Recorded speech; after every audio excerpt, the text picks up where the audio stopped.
நாமம் மகிமைப்படுவதாக.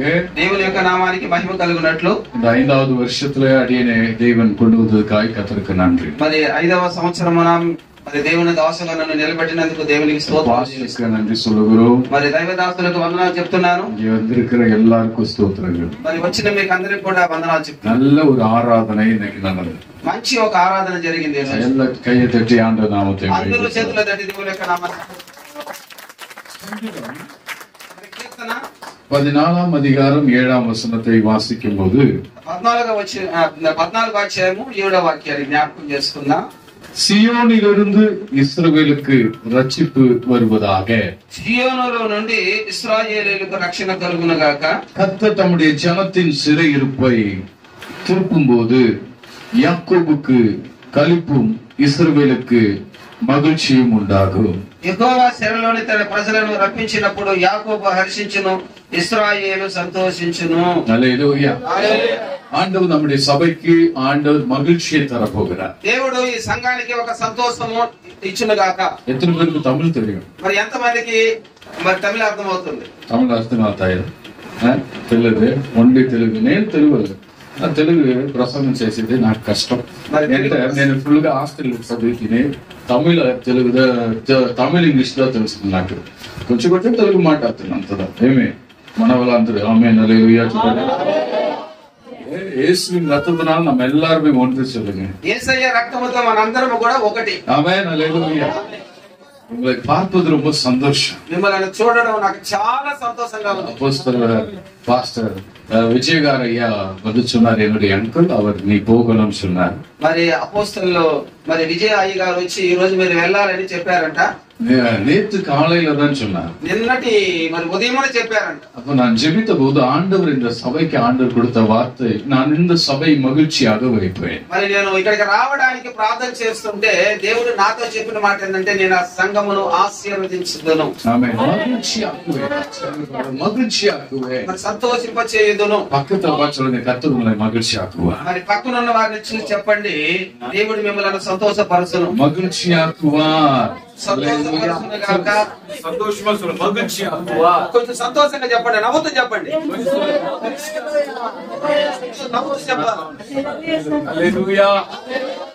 மகிழ்ச்சி தேவன் நமக்கு தருகிறவர். దేవుడు మనకి ఇచ్చేవాడు. யாபேசை குறித்து வேதம் சொல்லுகிறது. మరి యాబేసు గురించి వాక్యం ఎలా చెప్తుంది? வேதம் சொல்லுங்க 1 நாளாகமும் 4:10. 2 దినవృత్తాంతము 4:10 తీసిన వారు చదువుతారా? 2 దినవృత్తాంత గ్రంథము 4:10. யாபேஸ் இஸ்ரவேலின் தேவனை நோக்கி, మరి యాబేసు ఇశ్రాయేలు దేవుడిని చూసి, தேவரீர் என்னை ஆசீర్వదించు, మరి యెహోవా నన్ను ఆశీర్వదించుము, என் எல்லையை பெரிதாக்கி, నా యొక్క సరిహద్దులను విశాలపరచుము, உன் கரம் என்னோடு இருந்தது, నీ హస్తము నాతో ఉంచి தீங்கு என்னை துக்கப்படுத்தாதபடி, మరి కీడు నా దగ్గరికి రాకుండానట్లు அதற்கு என்னை விலக்கி காத்தது, దానిలో నుంచి నన్ను తప్పించుము வேண்டிக் கொண்டான். అని ప్రార్థించెను. கர்த்தர் యెహోవా அவன் வேண்டிக் கொண்டதை, ఆయన అడిగిన దానిని, வேண்டிக் கொண்டதை మరి ఆయన ప్రార్థించిన దానిని தேவன் அருளினார். దేవుడు ఇచ్చాను. హల్లెలూయా. நீங்க எல்லாம் தெரிந்து கொள்ள வேண்டிய ஒரு விஷயம், మరి ఈ రోజు మీరు తెలుసుకోవాల్సిన విషయము, உங்களுக்கு மகிழ்ச்சி வேண்டுமானா మీకు సంతోషము కావాలి అంటే முதல் வேண்டிக் கொள்ள வேண்டும். మీరు అడగాలి, దేవుని ప్రార్థించాలి, சமூகத்துல ஜெபிக்க வேண்டும். మీరు దేవుని సన్నిధిలో ప్రార్థించాలి, ஒரு ஆசீர்வாதத்துக்காக ஜெபிக்க வேண்டும். ఒక ఆశీర్వాదము కొరకు ప్రార్థించాలి, நீங்க ஜெபிக்க வேண்டும். మరి దుఃఖమంతా వెళ్ళిపోవునట్లు ప్రార్థించాలి, சந்தோஷத்துக்காக ஜெபிக்கணும். సంతోషముగా ఉండునట్లు ప్రార్థించాలి, ஜெபிக்கணும். మరి ఆహారము కొరకు ప్రార్థించాలి, வஸ்திரத்துக்காக ஜெபிக்கணும். మంచి వస్త్రము కొరకు ప్రార్థించాలి, சூழ்நிலைக்காக ஜெபிக்கணும். పరిస్థితులు మారడానికి ప్రార్థించాలి, பகலில் ஜெபிக்க ஆரம்பிக்கணும். రాత్రి పగలు ప్రార్థించాలి, இரவும் பகலும் தேவ சமூகத்தில் உட்கார்ந்திருக்க வேண்டும். రాత్రి పగలు దేవుని యొక్క సన్నిధిలో కూర్చోవాలి. நாம் ஆண்டவரோடு பேச ஆரம்பிக்கிற போது మనము దేవునితో మాట్లాడేటప్పుడు அவர் நம்மோடு பேசுவார். ఆయన మనతో మాట్లాడను, நம்முடைய கண்ணீரை துடைப்பார். మన కన్నీటిని తుడచును, கஷ்டங்கள் போராட்டங்கள் எல்லாம் மாற்றுவார். మన కష్టము కన్నీళ్ళంతా మార్చును. நமக்கு போராட்டம் வரும், మనకు పోరాటం వస్తాయి, துக்கம் வரும், దుఃఖం వస్తుంది, கட்சி மூலமாய் வரும், మరి ఏదో ఒక సమస్య ద్వారా వస్తుంది, அரசியல் மூலமாய் வரலாம், మరి రాజకీయ ద్వారా వచ్చును, மூலமாய் போராட்டம் வரும். మరి ఉన్నటువంటి జన సమూహం ద్వారా వచ్చును. சொல்லுகிறேன், అయినా నేను ఒక మాట ஆண்டவர் உங்களுக்கு சொல்லுகிற வார்த்தை, దేవుడు మీతో చెప్పే మాట, ஜெபம் பண்ணின போது ప్రార్థన చేశాడు, அவருக்கு ஆண்டவர் அந்த விண்ணப்பத்தை கேட்டார். దేవుడు ఆయన విన్నపమును నేను ஹalleluya. ఎంతమంది నమ్ముతున్నారు? உங்க ஜெபத்தை கர்த்தர் கேட்க போகிறார். మీ ప్రార్థన దేవుడు వినబోతున్నాడు. ஆவியானவர் பேசினார், இந்த இடத்தை பெரிய அளவில் கர்த்தர் கட்டி கொடுக்க. మరి మేము ఇక్కడికి వచ్చేటప్పుడు దేవుడు నాతో చెప్పాడు, ఇక్కడ ఒక గొప్ప మందిరం కట్టబడబోతుందని. దేవుడు అలా చేయబోతున్నాడు. ఇక్కడ ఒక గొప్ప సేవ జరగబోతుంది. ஆண்டவருடைய స్థలமாய் మారబోతుంది. ఇది దేవుని యొక్క సన్నిధిగా గొప్ప జన సమూహము రాబోతున్నారు. 5వ వర్షத்துல போகிறோம். ఈ 5వ సంవత్సరములో பல துக்கங்கள் இந்த சபைக்கு, మరి ఎన్నో శోధనలు సంఘానికి வருகிற நாட்களிலே రాబోతున్న దినాలలో అనేక பெரிய பெரிய ஆட்களை கர்த்தர் இங்கே கொண்டு வந்து, అనేక మంది గొప్ప గొప్ప వారిని దేవుడు నడిపించబోతున్నాడు. கர்த்தர் இங்கே கொண்டு வந்து, అనేక రాజకీయ నాయకులు దేవుడు నడిపించబోతున్నాడు. கொண்டு வந்து நிறுத்துவார். అనేక మాంత్రికులను దేవుడు ఇక్కడ వచ్చి నిలబెట్టబోతున్నాడు. దేవుడు వారిని తాకబోతున్నాడు. సంతోషమైన మీ దుఃఖమంతా సంతోషంగా మారును. గట్టిగా ఒక హల్లెలూయా చెప్తామా? మగిழ்ச்சி. మరి ఇక్కడ ఉన్న వారికి సంతోషము. சொல்லுங்க, இஸ்ரவேலுக்கு மகிழ்ச்சி, ఇశ్రాయేలీయులకు సంతోషము. இப்படி உங்களுக்கு மகிழ்ச்சி. ఇప్పుడు మీకును సంతోషము. மகிழ்ச்சி வேணுமா? కావాలా సంతోషం? சொல்லுங்க, எத்தனை பேருக்கு மகிழ்ச்சி வேணும்? ఎంతమందికి సంతోషంగా ఉండాలి? வேணுமா? కావాలా? மகிழ்ச்சி வேணுமா? కావాలా సంతోషం? ஆமா சொல்லுங்க. అవునని చెప్పండి. అవునని చెప్పండి. மகிழ்ச்சி காவல். నాకు సంతోషము కావాలి. எனக்கு தேவன் மகிழ்ச்சி தரப்படுகிறார். నాకు దేవుడు సంతోషం ఇవ్వబోతున్నాడు. என்னுடைய பிள்ளையா இருக்கிறேன். నేను దేవుని బిడ్డగా ఉన్నాను. ஆகையினால எனக்கு மகிழ்ச்சி வரும். అందుకని నాకు సంతోషం వస్తుంది. கண்ணீர் இனி முதல் இல்லை. నా కన్నీరు దేవుడు తొడవబోతున్నాడు. హల్లెలూయా. போல நாம் ஜெபிக்க கற்றுக்கொள்ளணும். యాబేసులాగా మనం ప్రార్థన చేయగలిగితే எல்லாரும் சொல்லுங்க, நான் ஜெபிப்பேன். నేను అందరూ చెప్పండి, నేను ప్రార్థిస్తాను ఈ రోజు నుంచి. எப்ப ஜெபிக்க போறீங்க? ఎప్పుడు ప్రార్థించబోతున్నారు? హల్లెలూయా. రాత్రి 3 గంటలకు, 4 గంటలకు, తర్వాత 5 గంటలకు. హల్లెలూయా. ఎన్ని గంటలమ్మా? 1, 2, 3. Some people always பாருங்க, சில பேர் எப்படின்னா ஜெபிக்கிறன்னு முட்டி போடுவாங்க, நான் ஜெபிக்க மாட்டேன். చూడండి, కొంతమంది ప్రార్థన చేయడానికి మోకరిల్లుతారు కానీ ప్రార్థన చేయరు. சிலர் பாத்தீங்கன்னா நல்ல தலையில துணி போட்டு உட்கார்ந்து இருப்பாங்க, நான் ஜெபிக்க மாட்டேன். కొంతమంది చూడండి మంచి వస్త్రాన్ని తల మీద వేసుకుంటారు కానీ ప్రార్థన చేయరు. ஆமா, அந்நிய భాష பேச மாட்டாங்க, అన్ని భాష మాట్లాడతారు, கை தட்ட மாட்டாங்க, చేతులు తట్టు, பாட்டு பாட மாட்டாங்க. వాళ్ళు పాట పాడరు. சிலர் இவர் பாடினா நான் பாட மாட்டேன். కొంతమంది నువ్వు పాడతావు, నేను పక్కనే ఉంటాను కానీ పాడను. హల్లెలూయా. హల్లెలూయా. பிஸ்டேஜ் ப்ராப்ளம். ஹல்லேலூயா. பாஸ்டர் பாடுறாரு, இவர் இந்த பாஸ்டர் பாடுறாருன்னா நான் பாட மாட்டேன். ఈ పాస్టర్ పాడితే నేను పాడను. ఈ బ్రదర్ இந்த பிரதர் பாடினா நான் பாட மாட்டேன். ఈ బ్రదర్ పాడితే నేను పాడను. இந்த பொண்ணு பாடினா நான் பாட மாட்டேன். అమ్మాయి పాట పాడితే నేను పాడను. హల్లెలూయా. హల్లెలూయా. நான் ஒரு கேள்வி கேட்கட்டுமா? నేను ఒక మాట అడగనా? நீங்க யாருக்காக பாடுறீங்க? మీరు ఎవరి కోసం పాడుతున్నారు? హల్లెలూయా. హల్లెలూయా. హల్లెలూయా. இந்த ஆராதனை கர்த்தருக்குரியது. మరి ఆరాధన దేవునిది, ஜெபம் கர்த்தருக்குரியது, ప్రార్థన దేవునిది. தேவ சமூகத்துல காத்திருக்கிற போது, ஜெபிக்கிற போது யாபேசை கர்த்தர் ஆசீர்வதித்தது போல் நம்மை ஆசீர்வதி. దేవుని సన్నిధిలో మనం కూర్చొని నిలబడ్డప్పుడు యాబేసును ఆశీర్వదించినట్టుగా నిన్ను నన్ను దేవుడు ఆశీర్వదించబోతున్నాడు. வசனத்தை வாசிக்கிறோம். మరి 9వ వాక్యాన్ని చదువుకుందాం. யாபேஸ் தன் சகோதரரை பார்க்கிறோம், యాబేసు తన సహోదరులను చూసి கனம் பெற்றவனாயிருந்தான். మరి ఘనత వహించిన వారై ఉండి, அவன் தாய், நான் துக்கத்தோடு அவனை பெற்றேன், నేను దుఃఖముతో కన్నాను, ஆமென், ఆమేన్. அவனை பெற்றேன் என்று சொல்லி அவனுக்கு யாபேஸ் என்று பெயரிட்டான். నేను దుఃఖముతో కన్నాను కాబట్టి వారి తల్లి అతనికి యాబేసు అని పేరు పెట్టింది. హల్లెలూయా. హల్లెలూయా. அவர் எப்படி பிறந்தாரு?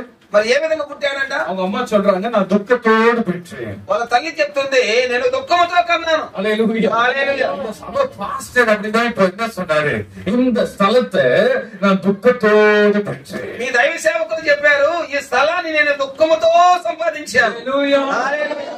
தேவன் அவருக்கு கொடுத்த ஒரு குழந்தை. దేవుడు తనకు ఇచ్చినటువంటి ఒక బిడ్డ. ஆமென் சொல்லுங்க. ఆమేన్ చెప్పండి. ஒரு குழந்தை. ఈ సంఘం ఒక చిన్న బిడ్డ లాంటిది. ஆமென் చెప్పండి. హల్లెలూయా. இந்த குழந்தையை வளர்க்க வேண்டிய கடமை யார் கடமை? ఈ సంఘమును పెంచవలసిన బాధ్యత ఎవరి మీద ఉంది? நீங்க தான் பேரண்ட்ஸ். ஆமென் சொல்லுங்க. ఇప్పుడు మీరే தள்ளிదండ్రులు అనుకుందాం. ஆமென். చెప్పండి. இந்த சபை ஒரு குழந்தையை ஒரு தாய் தகப்பன் வளர்ப்பது போல, ఒక సంఘమును ఒక చిన్న బిడ్డని తల్లిదండ్రులు పెంచులాగున அது போல இந்த சபையை நீங்கள் வளர்க்க வேண்டும். సంఘమును మీరు పెంచాలా. ஆமென் சொல்லுங்க. చెప్పండి. இது என்னுடைய ஸ்தலம், ఇది నా స్థలము. எல்லாம் சொல்லுங்க. இது என்னுடைய ஸ்தலம். చెప్పాలా, ఇది నా స్థలము. ஆமென். ஹல்லேலூயா. ஐபர்னு சொல்லுங்க. చెప్పాలా. ஆமென். ஹல்லேலூயா. என்னுடைய சபை, ఇది నా సంఘము. இது என்னுடைய ஜெப வீடு, ఇది నా ప్రార్థన మందిరము. இங்கே நான் விடுதலை பெறுவேன். ఇక్కడ నాకు విడుదల కలుగుతుంది. சொல்லுங்க. யாபேசு குறித்த ஒரு சாட்சி, துக்கத்தின் மகன். చూడండి, యాబేసుకున్నటువంటి ఒక సాక్ష్యం ఏంటంటే దుఃఖపుత్రుడు. அவங்க அம்மா சொன்ன வார்த்தை, இவன் துக்கத்தின் மகன். మరి వాళ్ళ తల్లి అంటుంది వీడు దుఃఖపుత్రుడు అంటుంది. வசனம் சொல்லுகிறது, முதல் வார்த்தை யாபேஸ் தன் சகோதரனை பார்க்கலும் கனம் பெற்றான். మరి వాక్యము చెప్తుంది యాబేసు తన సహోదరుల కన్నా గొప్పవాడు అని. హల్లెలూయా. இதுக்கு முன்பாக 2 ஜனங்கள் இருந்தாலும், దానికి ముందుగా ఇద్దరు ఉన్న இந்த ஏரியால 2 பெரிய சபைகள் இருந்தாலும், ఈ ప్రాంతంలో 2 మందిరాలు ఉన్నా, பெரிய సభைகளா இருந்தாலும், పెద్ద సంఘముగా ఉన్నా, பெரிய உயர்வோடு இருந்தாலும், ఉన్నతమైన స్థానములో ఉన్నా, சபையை கர்த்தர் வருகிற நாட்கள்ல கனம் பெற செய்வான். ఈ సంఘమును దేవుడు ఘనముగా ఎంచి ఉన్నాడు రాబోతున్న రోజుల్లో. మీరు విశేషమైన వారు. దేవుడు మన మధ్యలో సంచారం చేస్తున్నాడు. சபைக்கு வராமல் ஒரு நாள் இருக்கக்கூடாது. మీరు ఒక్క ఆదివారం కూడా ప్రార్థన మందిరానికి రాకుండా ఉండకూడదు. எடுக்காமல் இருக்கக்கூடாது. ప్రభు బలలో చెయ్యి వేయకుండా ఉండకూడదు. போடாமல் இருக்கக்கூடாது. ఎవరు ప్రార్థించకుండా ఉండకూడదు. இங்கே தேவனுக்காய் விதைக்காமல் இருக்கக்கூடாது. ఇక్కడ దేవుని కోసము విత్తబడకుండా ఉండకూడదు. சொல்லுங்க. சொல்லுங்க. நீ இங்க இருக்கணும். చూడండి, పక్క ఉన్న వారిని చేయించి మీరు మందిరంలో ఉండాలి అని చెప్పండి. గట్టి చెప్పాలి, గట్టి చెప్పాలి. நீங்க இங்கதான் இருக்கணும். మీరు మందిరంలోనే ఉండాలి. ఇక్కడ நீங்க இங்கே இருக்கணும். ఇక్కడే ఉండాలి.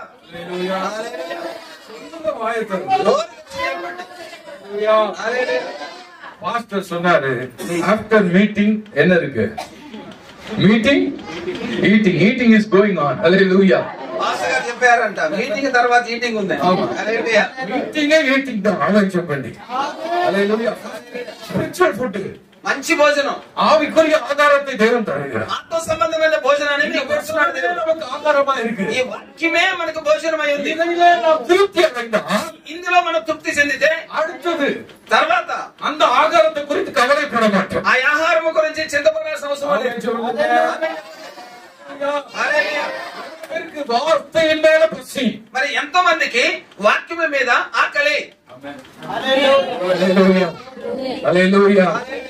வெளியில உட்கார்ந்திருக்கவங்களையும் பார்த்து கேட்கிற எத்தனை பேருக்கு வசனத்தின் மேல பசி இருக்கு? బయట ఉన్న వారిని చూసి అడుగుతున్నాను, వాక్యం మీద ఎంత మందికి ఆకలి ఉంది? ஹல்லேலூயா. வெளியில இருக்கிறதுனால நீங்க தான் ரொம்ப ஸ்பெஷல். మరి బయట ఉన్నవారు మీరే చాలా స్పెషల్ దేవునికి. ஹல்லேலூயா. நீங்க உள்ள இருக்க வேண்டியவங்க வெளியில உட்கார்ந்து இருக்கீங்க. మీరు లోపల ఉన్నవారు ఉండాలని అనుకున్నవారు బయట ఉన్నారు. ஹல்லேலூயா. நீங்க இடம் கொடுத்ததுனாலதான் இவங்க உள்ள வந்திருக்கு. మీరు తప్పుగా అనుకోవద్దండి, మీరు వీళ్ళకి స్థలం ఇచ్చారు కాబట్టి మీరు బయట ఉన్నారు. అందుకని విశేషమైన వారు. ஹல்லேலூயா. ஜெபம் பண்ணினது போல நாம் ஜெபிக்க வேண்டும். సరే, యాబేసు ప్రార్థించిన రీతిగా మనం ప్రార్థించాలి. எப்படி ஜெபிக்க வேண்டும்? ఏ విధంగా ప్రార్థించాలి? சொல்லுகிறான், என் எதிரையை பெரிதாக்கும். ఆయన అంటున్నాడు, మొదటి మాట ఏంటంటే నా సరిహద్దులను విశాలపరచు. சொல்லுங்க, ఆమె చెప్పండి. பெரிதாக்கும். ఇరువురు అడగాల, నా సరిహద్దులను విశాలపరచండి. சொல்லுங்க, என் எல்லையை பெரிதாக்கும். ఏ విధంగా చెప్పాలంటే నా సరిహద్దులను విశాలపరచండి. கையை நல்லா விசாலமாக்கி சொல்லுங்க. చెప్పండి, చేతులను విశాలపరచండి. ஆக்ஷன் ப்ராஃபிட்டிக்கலா சொல்லுங்க, என் எல்லையை பெரிதாக்கும். చెప్పు, ప్రభువా నా ஹல்லேலூயா. முன்னாடியும் பின்னாடி கர்த்தர் பெரிதாக்குவார். ముందు వెనక ఆయన విశాలపరుస్తాడు. இடது பக்கம் ஆண்டவர் எல்லையை பெரிதாக்குவார். తూర్పు పరమట ఉత్తరము దక్షిణము నీ సరిహద్దులను విశాలపరుస్తాడు. கீழே இருந்து மேல ஆண்டவர் பெரிதாக்குவார். నిన్ను కింద నుంచి పైవాడుగా చేస్తాడు దేవుడు. ஹல்லேலூயா.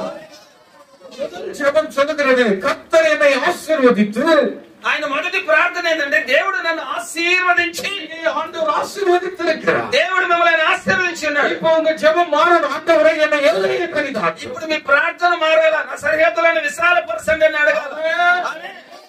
நீங்க ஆசீர்வாதமா இருந்தா ఆశీర్వాదం కరగా இந்த ఉంది, ஸ்தலம் இன்னும் ஆசீர்வாதமா ఈ இருக்கும். స్థలము కూడా ఆశీర్వదింపబడుతుంది. ஹல்லேலூயா.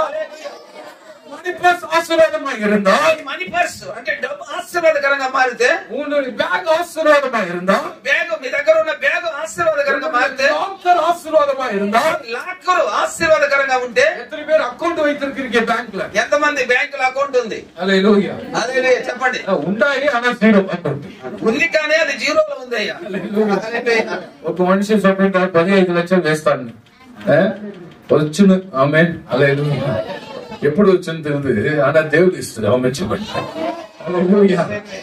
దేవుడు ఆండவர் కండిపా கொடுப்பா. దేవుడు నిశ్చయముగా ఇచ్చును. It's not a matter. அவர் வந்து சொன்னார்னா அது ఎన్నికే கிடையாது. చూడండి, ఆయన మాట ఇస్తే దాన్ని ఎవ్వడు మార్చలేడు.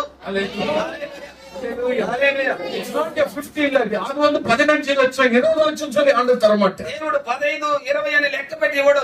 ஆண்டவர் கொடுத்தா நிறைவாய் கொடுப்பார். ఆయన ఇస్తే సమృద్ధిగా ఇచ్చేస్తాడంతే.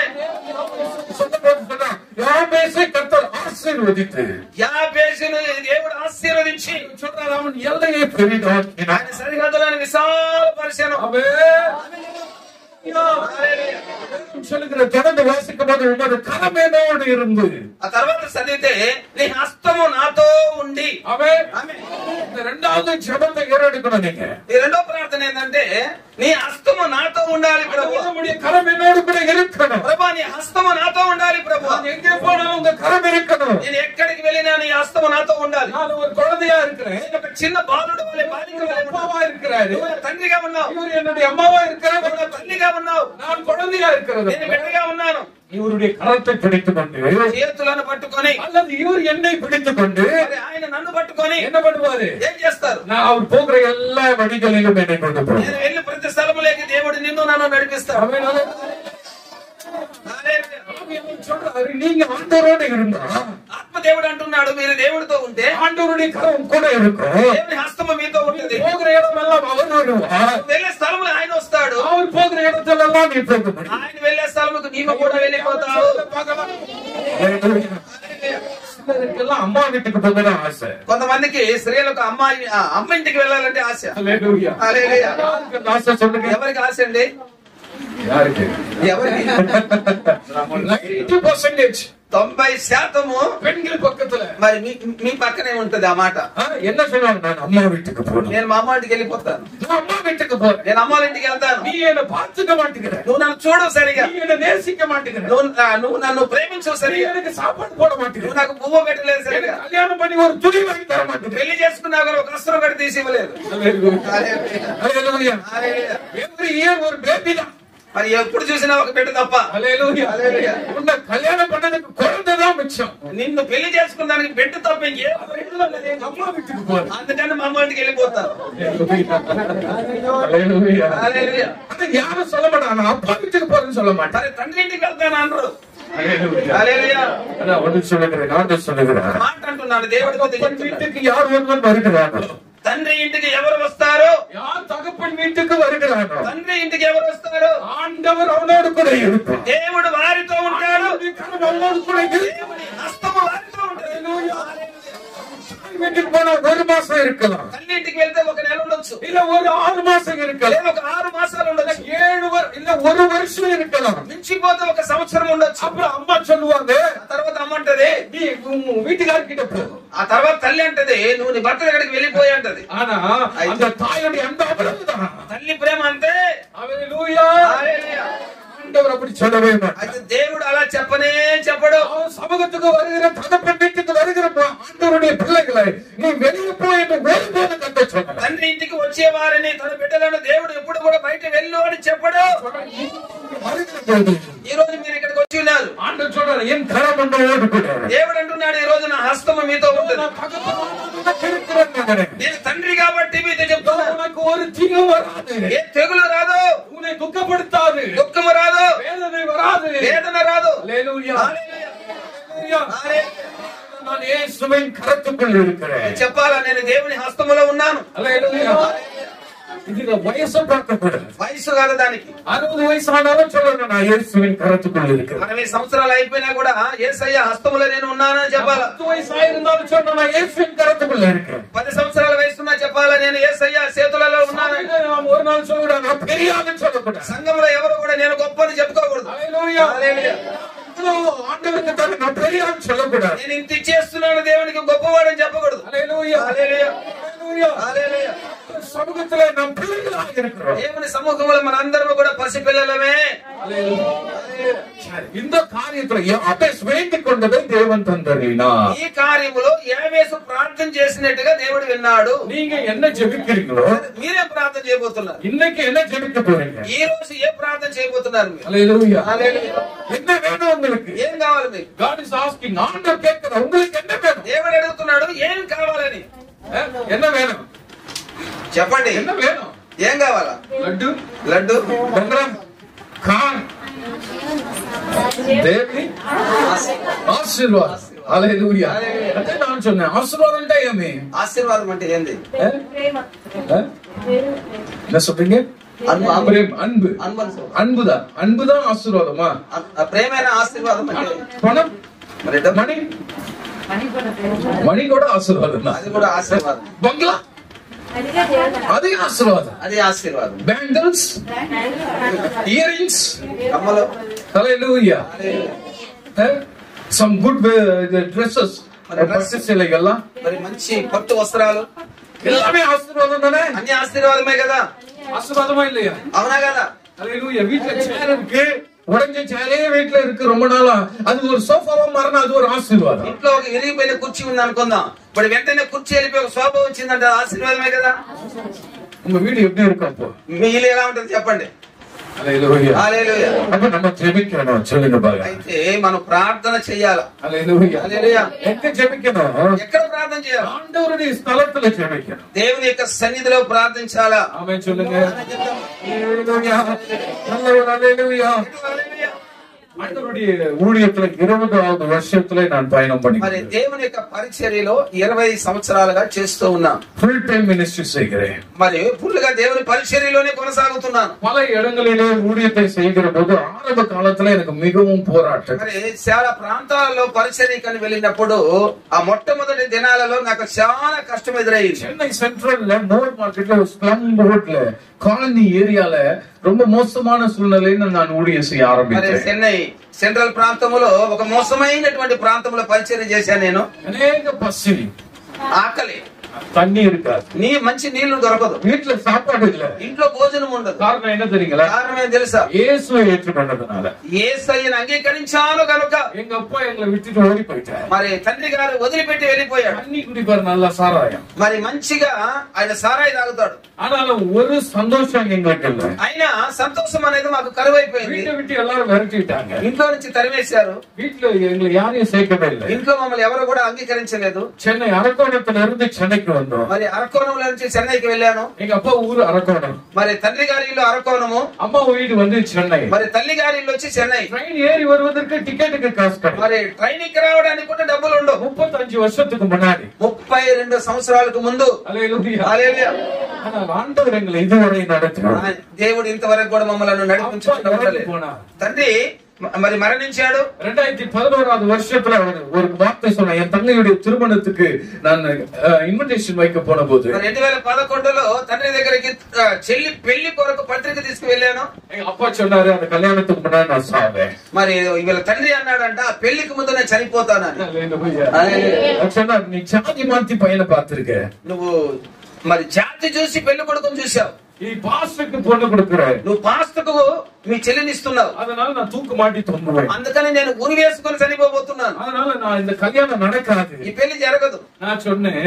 మరి అయ్యగారు అన్నాడు, செய்யறதை சீக்கிரம் செய்யு, మరి నువ్వు చేయాల్సింది తొందరగా చేసే, நான் போய் செய்ய வேண்டியது நான் செய்வேன், మరి నేను వీళ్ళే చేయాల్సింది చేస్తానన్నాడు. ஆனா நடந்தது என்ன? ఏం జరిగింది? வீட்டுக்கு வந்து ஜெபிக்க ஆரம்பித்தோம். మరి ఇంటికి వచ్చి ప్రార్థన చేశాను. சொன்னார் 1500 ఇన్విటేషన్ போட சொன்னார். మరి దేవుడు అన్నాడు 1500 కార్డులు కొట్టమన్నాడు. அப்புறம் 21 நாள் உபவாசம் போட்டு நானும் என் தாயார் தங்கை ஜெபித்தோம். మరి తల్లి చెల్లి దైవ సేవకులు 21 రోజు ఉపవాసం ఉండి ప్రార్థన చేశారు. ఇన్విటేషన్ మీద కై వైతే చెబుతుండే ఆ పెళ్లి పత్రికల మీద చేతులు పెట్టి ప్రార్థన చేశారు. Relationship no relation. మరి ఎందుకంటే బంధువులు కాదు, సంతోషము సొంత బంధంగా இல்ல. మరి బంధువులు స్నేహితులు ఎవరు కాదు. ஆனால் ஆண்டவர் சொன்னார் 1500 இன்விடேஷன் போடு. మరి 1500 పత్రికల கல்யாணம் பண்ண பணம் இல்ல, மேரேஜ் பண்ண பணம் இல்ல, మరి పెళ్లి చేయడానికి డబ్బులు లేవు. ஆண்டவர் சொன்னார் நீ எல்லா சொந்தக்காரனுக்கு போய் இன்விடேஷன். మరి నువ్వు వెళ్ళి నీ బంధువులకు అందరికి పెళ్లి పత్రిక ఇవ్వాలి. ஆண்டவர் கிருபையினாலே దేవుని కృప ద్వారా நானும் என் தாயார் ஒவ்வொரு வீட்டுக்கு போய் இன்விடேஷன் கொடுத்தோம். మరి దైవ సేవకులు తన తల్లి గారు ఇద్దరు వెళ్ళి ఇచ్చారండి. எல்லாரும் சொன்னாங்க நீங்க இன்னும் உயிரோட தான் இருக்கிறீங்களா? అందరూ అడిగారంటే బంధువులు ఇంకా ప్రాణంతో ఉన్నారా మీరు? హల్లెలూయా హల్లెలూయా. యేసు என்னோடு இருக்கிறார். ఇలా అన్నారండి, యేసు నాతో ఉన్నాడు. சில பாஸ்டர்களுக்கு போய் இன்விடேஷன் கொடுத்தோம். మరి దైవ సేవకులకు ఇచ్చాం. பாஸ்டர்கள்லாம் அப்பவே 5000 10,000 கொடுக்க ஆரம்பித்தாங்க. మరి అప్పుడే దైవ సేవకులు 5,000 10,000 ఇవ్వడం ప్రారంభించారు. ஊழியக்காரர்கள் எல்லாம் கொடுத்தார்கள். మరి దైవ సేవకులు ఇచ్చారు. சில விசுவாசிகள் உடனே பணத்தை கொடுத்தார்கள். కొంతమంది విశ్వాసులు పత్రిక ఇచ్చిన వెంటనే డబ్బు ఇచ్చారు. செய்த நன்மை ஜெபத்தை கேட்கிறவர். దేవుడు ప్రార్థన విన్నాడండి. హల్లెలూయా. ஜெபிக்க ஆரம்பித்தா அற்புதங்கள் நடக்கும். మీరు ప్రార్థన చేయడం స్టార్ట్ చేస్తే దేవుడు అద్భుతం చేస్తాడు. உங்கள் வாழ்க்கையில இருக்க துக்கம் மாறும். మన జీవితంలో ఉన్నటువంటి దుఃఖము మార్చేస్తాడు. தகப்பனுடைய கைவிடலாம், మరి తండ్రి మనల్ని విడవచ్చు, தாயுனை கைவிடலாம், తల్లి విడవచ్చు, சொந்த பந்தங்களை கைவிடலாம். బంధువులు విడవచ్చు. ஆனால் தேவனை நம்பினார், దేవుడిని నమ్మితే அவர் கரம் உன்னோடு கூட இருக்கிறதுனால, ఆయన హస్తము నీతో ఉన్నందున, அவர் வார்த்தை உனக்குள் இருப்பதுனால, ఆయన మాట నీలో ఉన్నందున தேவன் உன்னை கைவிடவே மாட்டார். దేవుడు నిన్ను చెయ్యి విడవడు. உன்னை தட்டி ஆண்டவருக்குள்ளே చేతులు పెట్టి దేవుని ஆண்டவர் அந்த திருமணத்தை ஆசீர்வாதமாய் நடத்தி, దేవుడు ఆ పెళ్లిని ఆశీర్వాదకరంగా మార్చాడు. திருமணத்தை ஆசீர்வாதமாய் நடத்தினார். దేవుడు ఆ పెళ్లిని ఆశీర్వాదకరంగా మార్చాడు. எல்லாரும் 2000 பேருக்கு மேல வந்தாரு. 2000 మంది కన్నా ఎక్కువ మంది ఆ పెళ్లికి వచ్చారు. ஊட்டியில கல்யாணம் நடந்தது. ఊటీలో పెళ్లి జరిగింది. ஒரு ரிசப்ஷன் ஊட்டியில நடந்தது. మరి ఆ రిసెప్షన్ వచ్చి ఊటీలో జరిగింది ఒకటి, சென்னையில ஒரு ரிசப்ஷன், రెండోది వచ్చి చెన్నైలో జరిగింది. ஆண்டவர் கடன் இல்லாமல் நடத்தினார். దేవుడు అప్పు లేకుండా జరిగించేశాడు. తండ్రి చనిపోయాడు, அப்பா செத்து போனாரு, తండ్రి చనిపోయాడు. ஆனால் ஆண்டவர் எங்களை கைவிடவில்லை. ఆయన దేవుడు చెయ్యి విడవలేదు మమ్మలను.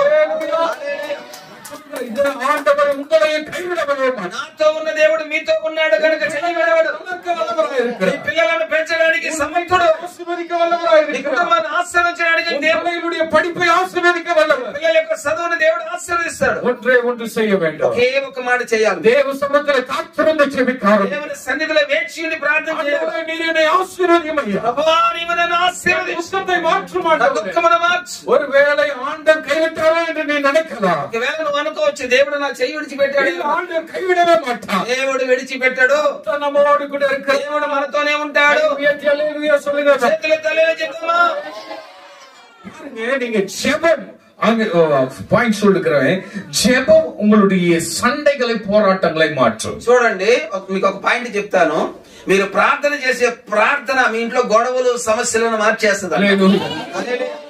இப்படி சொல்லணும்னா யுத்தத்தையே மாற்றும். మరి ఏ విధంగా చెప్పాలంటే మన కుటుంబంలో ఉన్న యుద్ధాన్ని కూడా మార్చేస్తుంది ప్రార్థన. ஊருக்குள்ள இருக்கிற பிரச்சனை யுத்தங்களை மாற்றும். మీ గ్రామంలో ఉన్నటువంటి సమస్యలు పోరాటములను మార్చేస్తుంది. அல்லேலூயா. சில பெரிய ஆட்கள் ஊருக்குள்ள பெரிய பிரச்சனை பண்ணுவாங்க. చూడండి, మనకన్నా గ్రామంలో గొప్ప వాళ్ళు ఉంటే మనల్ని చూసి సమస్య తెచ్చి పెడతారు. சில நேரங்களில் சபைக்கு விரோதமா எழும்புவாங்க. సంఘానికి విరోధంగా లేస్తారు. ஒருவேளை பாஸ்டருக்கு விரோதமா எழும்புவாங்க. మీ దైవ సేవకులకు విరోధంగా లేస్తారు. இல்ல நீங்க வந்து போவதற்கு விரோதமா எழும்புவாங்க. మీరు వచ్చిపోతున్నారు కాబట్టి మీకు విరోధంగా లేస్తారు. இல்ல வாகனத்துக்கு விரோதமா எழும்புவாங்க. మీ వాహనాలకు విరోధంగా లేస్తారు. உங்க பிள்ளைகளுக்கு விரோதமா మీ எழும்புவாங்க. బిడ్డలకు విరోధంగా లేస్తారు. ஆனா நீங்க அவங்க கிட்ட போய் சண்டை போடக்கூடாது. అయితే మీరు వెళ్లి వారితో గొడవ పడకూడదు. அவங்க கிட்ட போய் வாக்குவாதம் பண்ணக்கூடாது. వాళ్ళతో వెళ్లి వాగ్వాదం చేయకూడదు. சொல்ற நீ ஜெபம் பண்ணினா నీవు దేవుడు అంటున్నాడు, నువ్వు ప్రార్థన మాత్రం చేస్తావు. நான் ஜெபத்தை கேட்கிறவன். నేను ప్రార్థన వినేవాడు. உனக்கு விசாலமான பாதை உருவாக்கும். నీకు విశాలమైన మార్గాన్ని చూపి உன் விசாலமான வாழ்க்கையை నీ உருவாக்கும். జీవితమును విశాలంగా మార్చేవాడును. கண்ணீரின் வாழ்க்கை மாறும். నీ కన్నీటి బాధను దేవుడు நீ మార్చేస్తాడు. அழுது கொண்டு துக்கத்தோடு இருந்த நாட்கள் மாற போகிறது. ఏడుస్తున్న దుఃఖముతో అన్ని మారిపోతాయి. హల్లెలూయా. எத்தனை பேர் நம்புறீங்க? ఎంతమంది నమ్ముతారు? விசுவாசிக்கிறீங்களா? ఎంతమంది విశ్వసిస్తారు? நல்ல கையை தட்டி அப்பாவுக்கு நன்றி.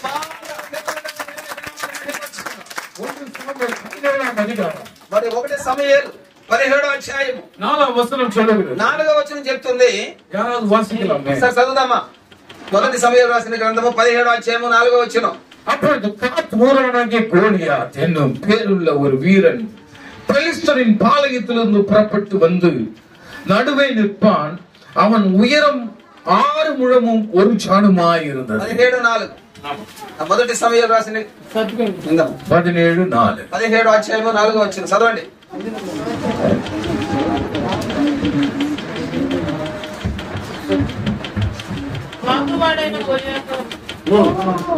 నాకువాడైన గొలియాతు శూరుడప్పుడు ఫిలిష్తీయుల తండ్రిలో నుండి బయలుదేరి అతడు 6 ముళ్ళ చేనుడు ఎత్తుకొచ్చి తల మీద శిరస్త్రాణం ఉండేను. అతడు యుద్ధం. ఇక్కడ ఒక పెద్ద మనిషి ఉన్నాడు. அவன் பேர் கோலியாத். అతని పేరు గొలియాతు. ఎలా చెప్పండి గొలియాత్ అనే. பெரிய ஆளா இருந்தா பெரிய பவர் இருக்கும். మరి గొప్పవాడుగా ఉంటే గొప్ప పవర్ ఉంటుంది. நம்ம பெரிய ஆளா மாறணும்னா நமக்கு பெரிய பவர் வேணும். మరి మనం గొప్పవాళ్ళుగా మారాలంటే గొప్ప పవర్ కావాలి. ఆమేన్ ఆమేన్. చెప్పండి. சிலர் எம்எல்ஏவா இருந்தா அவங்க பையனுக்கு பவர் வரும். చూడండి కొంతమంది ఎమ్మెల్యే ఉంటే తన కుమారుడికి పవర్ వస్తుంది. இவர் எம்எல்ஏ கிடையாது. అయినా ఇతను ఎమ్మెల్యే కాదు. எக்ஸாம்பிள் ஒரு கவுன்சிலர் ஒரு டிஸ்ட்ரிக்ட் கலெக்டர் இருந்தா அவங்க பையனுக்கே பவர் வருது. చూడండి ఒక డిస్ట్రిక్ట్ మామూలుగా కలెక్టర్ ఉన్నాడు అనుకోండి, తనకు కుమారుడు ఉంటే కుమారుడికి పవర్ ఎక్కువగా ఉంటుంది. சொல்லுகிறான் ஏதாவது பிரச்சனை வந்தா எங்க அப்பா யார் தெரியுமா? చూడండి తనకి ఏదైనా సమస్య వస్తే మా తండ్రి ఎవరు తెలుసా அப்படிலாம் பேசுவான். అలా అంటాడు కదా. రోడ్లో పోయిన పోలీస్ కిட்ட பேசுவான். ఇప్పుడు రోడ్లో వెళ్తుంటే పోలీసు వాళ్ళతో అంటాడు. ట్రాఫిక్ పోలీస్ తడితో వచ్చాడు ఎங்க அப்பா யார் தெரியுமா? ట్రాఫిక్ పోలీసు వాళ్ళు ఆపారు అనుకోండి బండిని, మా నాన్న ఎవరో తెలుసా అంటాడు. ஆனா நாம் சொல்ல வேண்டிய விஷயத்தை அவங்க சொல்லிட்டு இருக்காங்க. మనం చెప్పాల్సిన మాట తను చెప్తున్నాడు. நம்ம எல்லாரையும் பார்த்து சொல்லணும் நான் என் தேவன் பெரியவர். అందరిని చూసి ఏం చెప్పాలి తెలుసా? నా దేవుడు గొప్పవాడనే చెప్పాలి. உங்ககிட்ட பிரச்சனை பண்ணா ఎవరైనా మీతో సమస్య తెచ్చి పెడితే நீங்க என்ன சொல்லணும்? మీరేం చెప్పాలా? எங்க அப்பா யார் தெரியுமா? మా తండ్రి ఎవరో తెలుసా?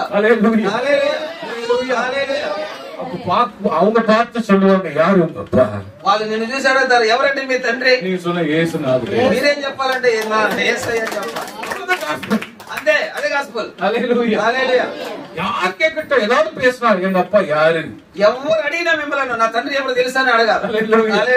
கோலியாத் ஒரு பெரிய ஆள் வந்து உட்கார்ந்து நின்று கொண்டு பேசுகிறான். మరి గొలియాతు గొప్పవాడు అక్కడ వచ్చి మాట్లాడుతున్నాడు. என்ன பேசுறான் தெரியுங்களா? ఇశ్రాయేలులో யாராவது ஒரு தைரியசாలి. మరి ఇశ్రాయేలీయులు చూసి అంటున్నాడు, మీలో ఎవరైనా ధైర్యం కలిగిన వాడు ఎవరైనా ఎవడైనా సరే ఒక్కడు ఉంటే నాతో వచ్చి గొడవ పడని అంటున్నాడు. ஒரு ஆள் வந்து நில்லு. అందరూ కాదు, ఒక్కడు రండి ధైర్యం కలిగిన వాడు. எக்ஸாம்பிள் சொல்றேன் பாருங்க. தம்பி இங்க எழுதுவாங்க செல்லம். அப்பா இந்த பையனை తమ్ముడు தம்பி வாப்பா மேல வாப்பா எழுந்து வாப்பா. మళ్ళీ ఇద్దరు పోదాం. இங்க வாங்க இங்க வாங்க. இவரு பாருங்க, இவரு வந்து தாவீது.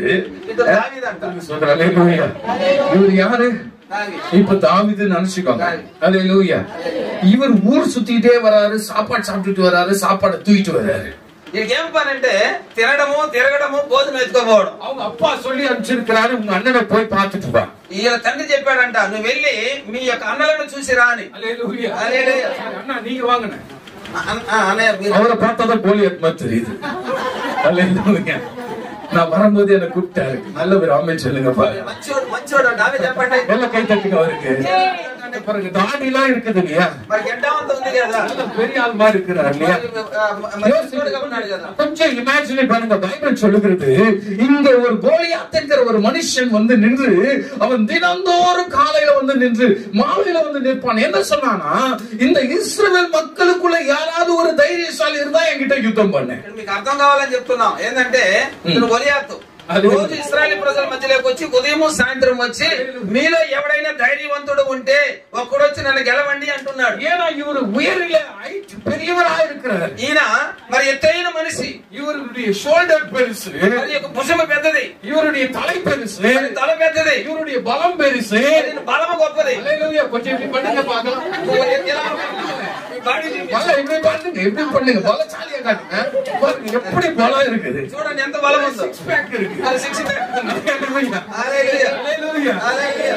ఇవరు இவ்வளவு பலத்தோடு இருப்பதனால ఈయన ఇంత బలముతో ఉన్నాడు కనుక ஒருத்தரை கூப்பிடுகிறார் யுத்தத்திற்கு. యుద్ధానికి ఒక్కరు పిలుస్తున్నాడు. ஆனால் அங்க நடந்தது என்ன? సరే ఏం జరుగుతుంది అక్కడ? இஸ்ரவேல் மக்களுக்குள்ள எல்லாருக்கும் பயம். మరి ఇశ్రాయేలు ప్రజలందరికీ భయం. எல்லாரும் குள்ளமா இருக்கிறாங்க. అందరూ పొట్టిగా ఉన్నారు. மட்டும் உயரமா இருக்கிறார். ఈయన మాత్రం ఎత్తుగా ఉన్నాడు. இவர் மட்டும் பலசாலியா ఈయన இருக்கிறார். బలవంతుడిగా ఉన్నాడు. இஸ்ரவேலின் பெரிசு இங்கே யுத்தம் பண்ண வந்தவர்கள் எல்லாம் யுத்த வீரர்கள். మరి యుద్ధానికి వచ్చిన వారందరూ కూడా యుద్ధ వీరులే. కానీ అయినా அவர்களுக்குள்ள ஒரு பயம்.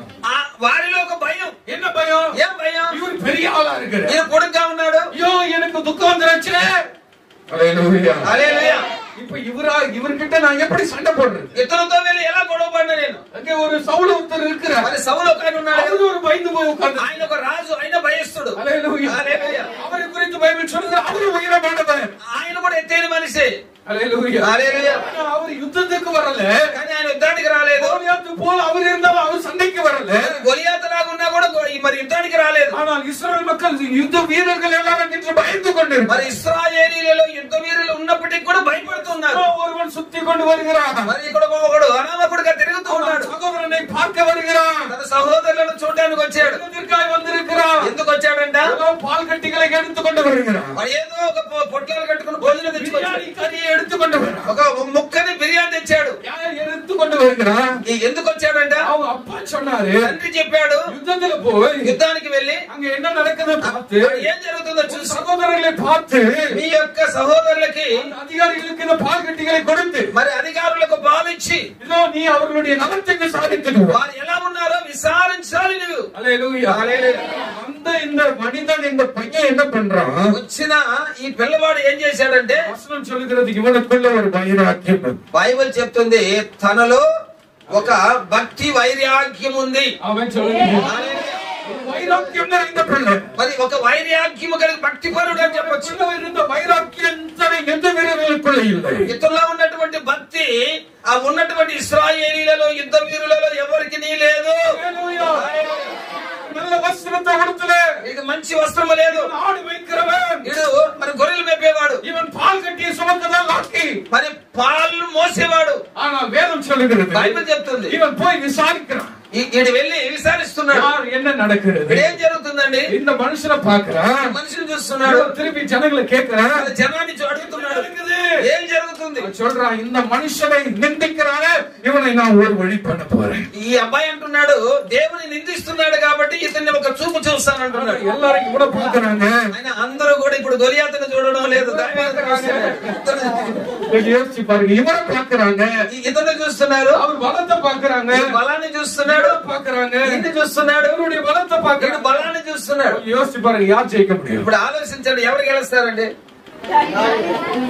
எப்படிங்க ఎలా గెలుస్తాడండి? கேட்ட பைபிள் ஸ்டோரி మీకు తెలుసు. ఎందుకంటే మీకు బైబిల్ స్టోరీ తెలుసు కదా. என்ன நடந்தது தெரியல. ఏం జరిగిందో తెలుసా? இவனால ஜெயிக்கவே முடியாது. వీడి వల్ల గెలవను కాదు, ஜெபம் அவன் வாழ்க்கையை மாற்றுகிறது. వీడి జీవితము ప్రార్థన మార్చేస్తుంది. ஹல்லேலூயா.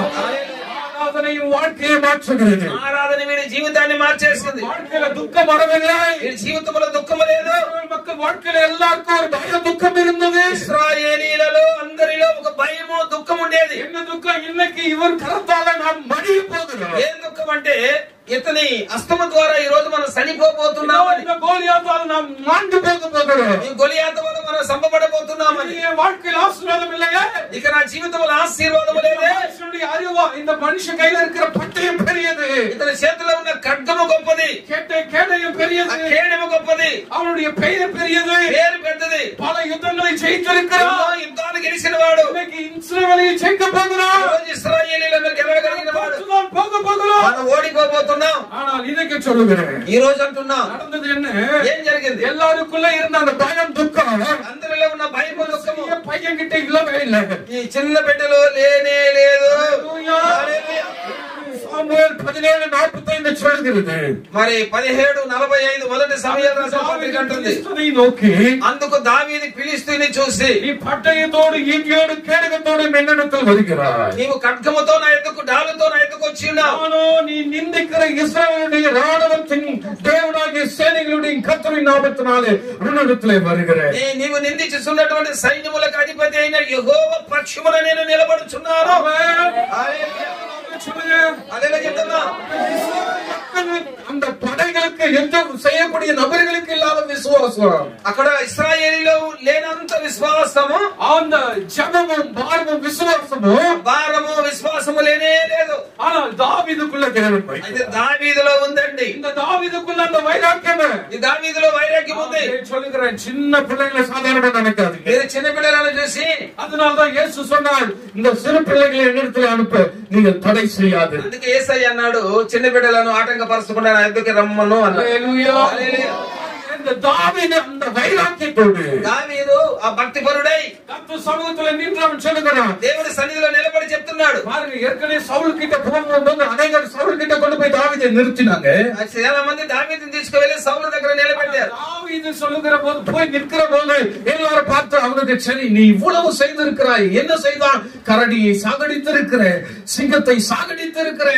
మరి దావీదుని చూసి అంటున్నారు, నువ్వు సింహాన్ని చీల్చావు, ఎలుగుబంటిని చీల్చావు అంటున్నారు. கொஞ்சம் யோசிச்சு பாருங்க, இவன் இப்படி சொன்னா நான் నమ్మ முடியுமா? ఇప్పుడు ఈడ ఆ మాట అంటే నేను సింహాన్ని చీల్చాను, ఎలుగుబంటిని చంపానంటే నమ్ముతారా మీరు? హల్లెలూయా. நாய் தரத்துல இவன் ஓடு ஓடு. ఒక కుక్క కానీ ఈడు ఎంట పరిగిస్తే పరుగు పరుగు పరిగిస్తాడు.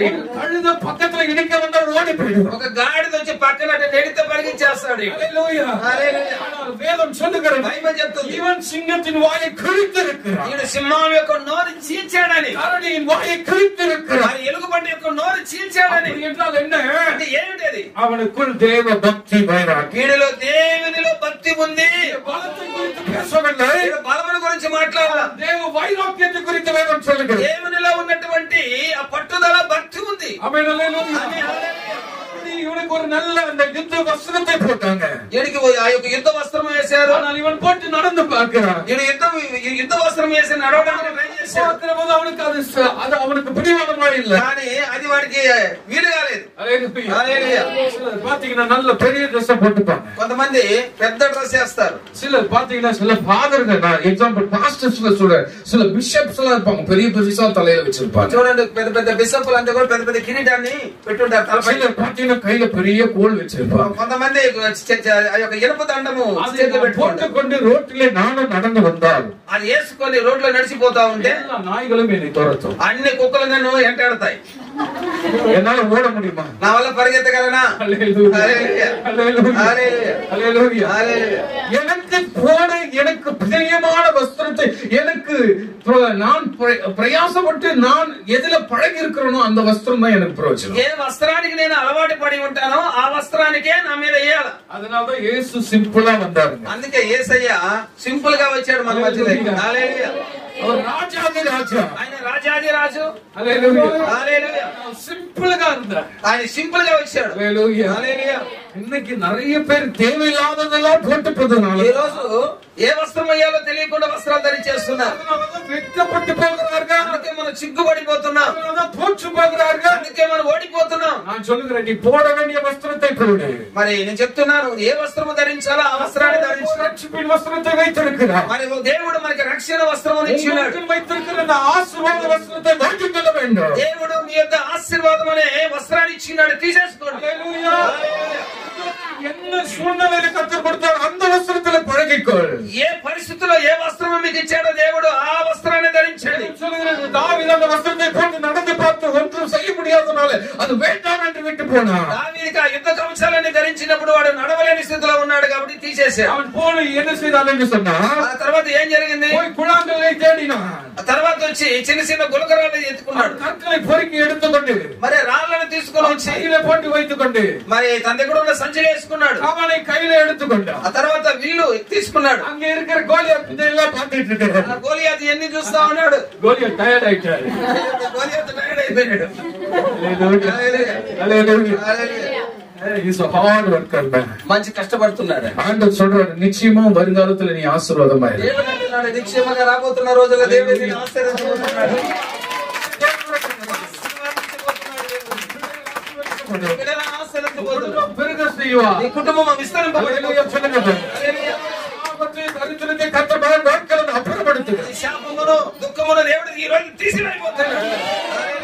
கோலியாத் கோலியாத்து நின்று பார்க்கிறான். என்னடா நீ கல்லை எடுத்துட்டு வர நாயானு கேட்கிறாரு. ఈ గోలియాతు చూస్తున్నాడు, ఈడేది యుద్ధానికి రాకుండా రాళ్ళు ఏరుకొని వస్తున్నాడు, ఏమైనా కుక్కనే?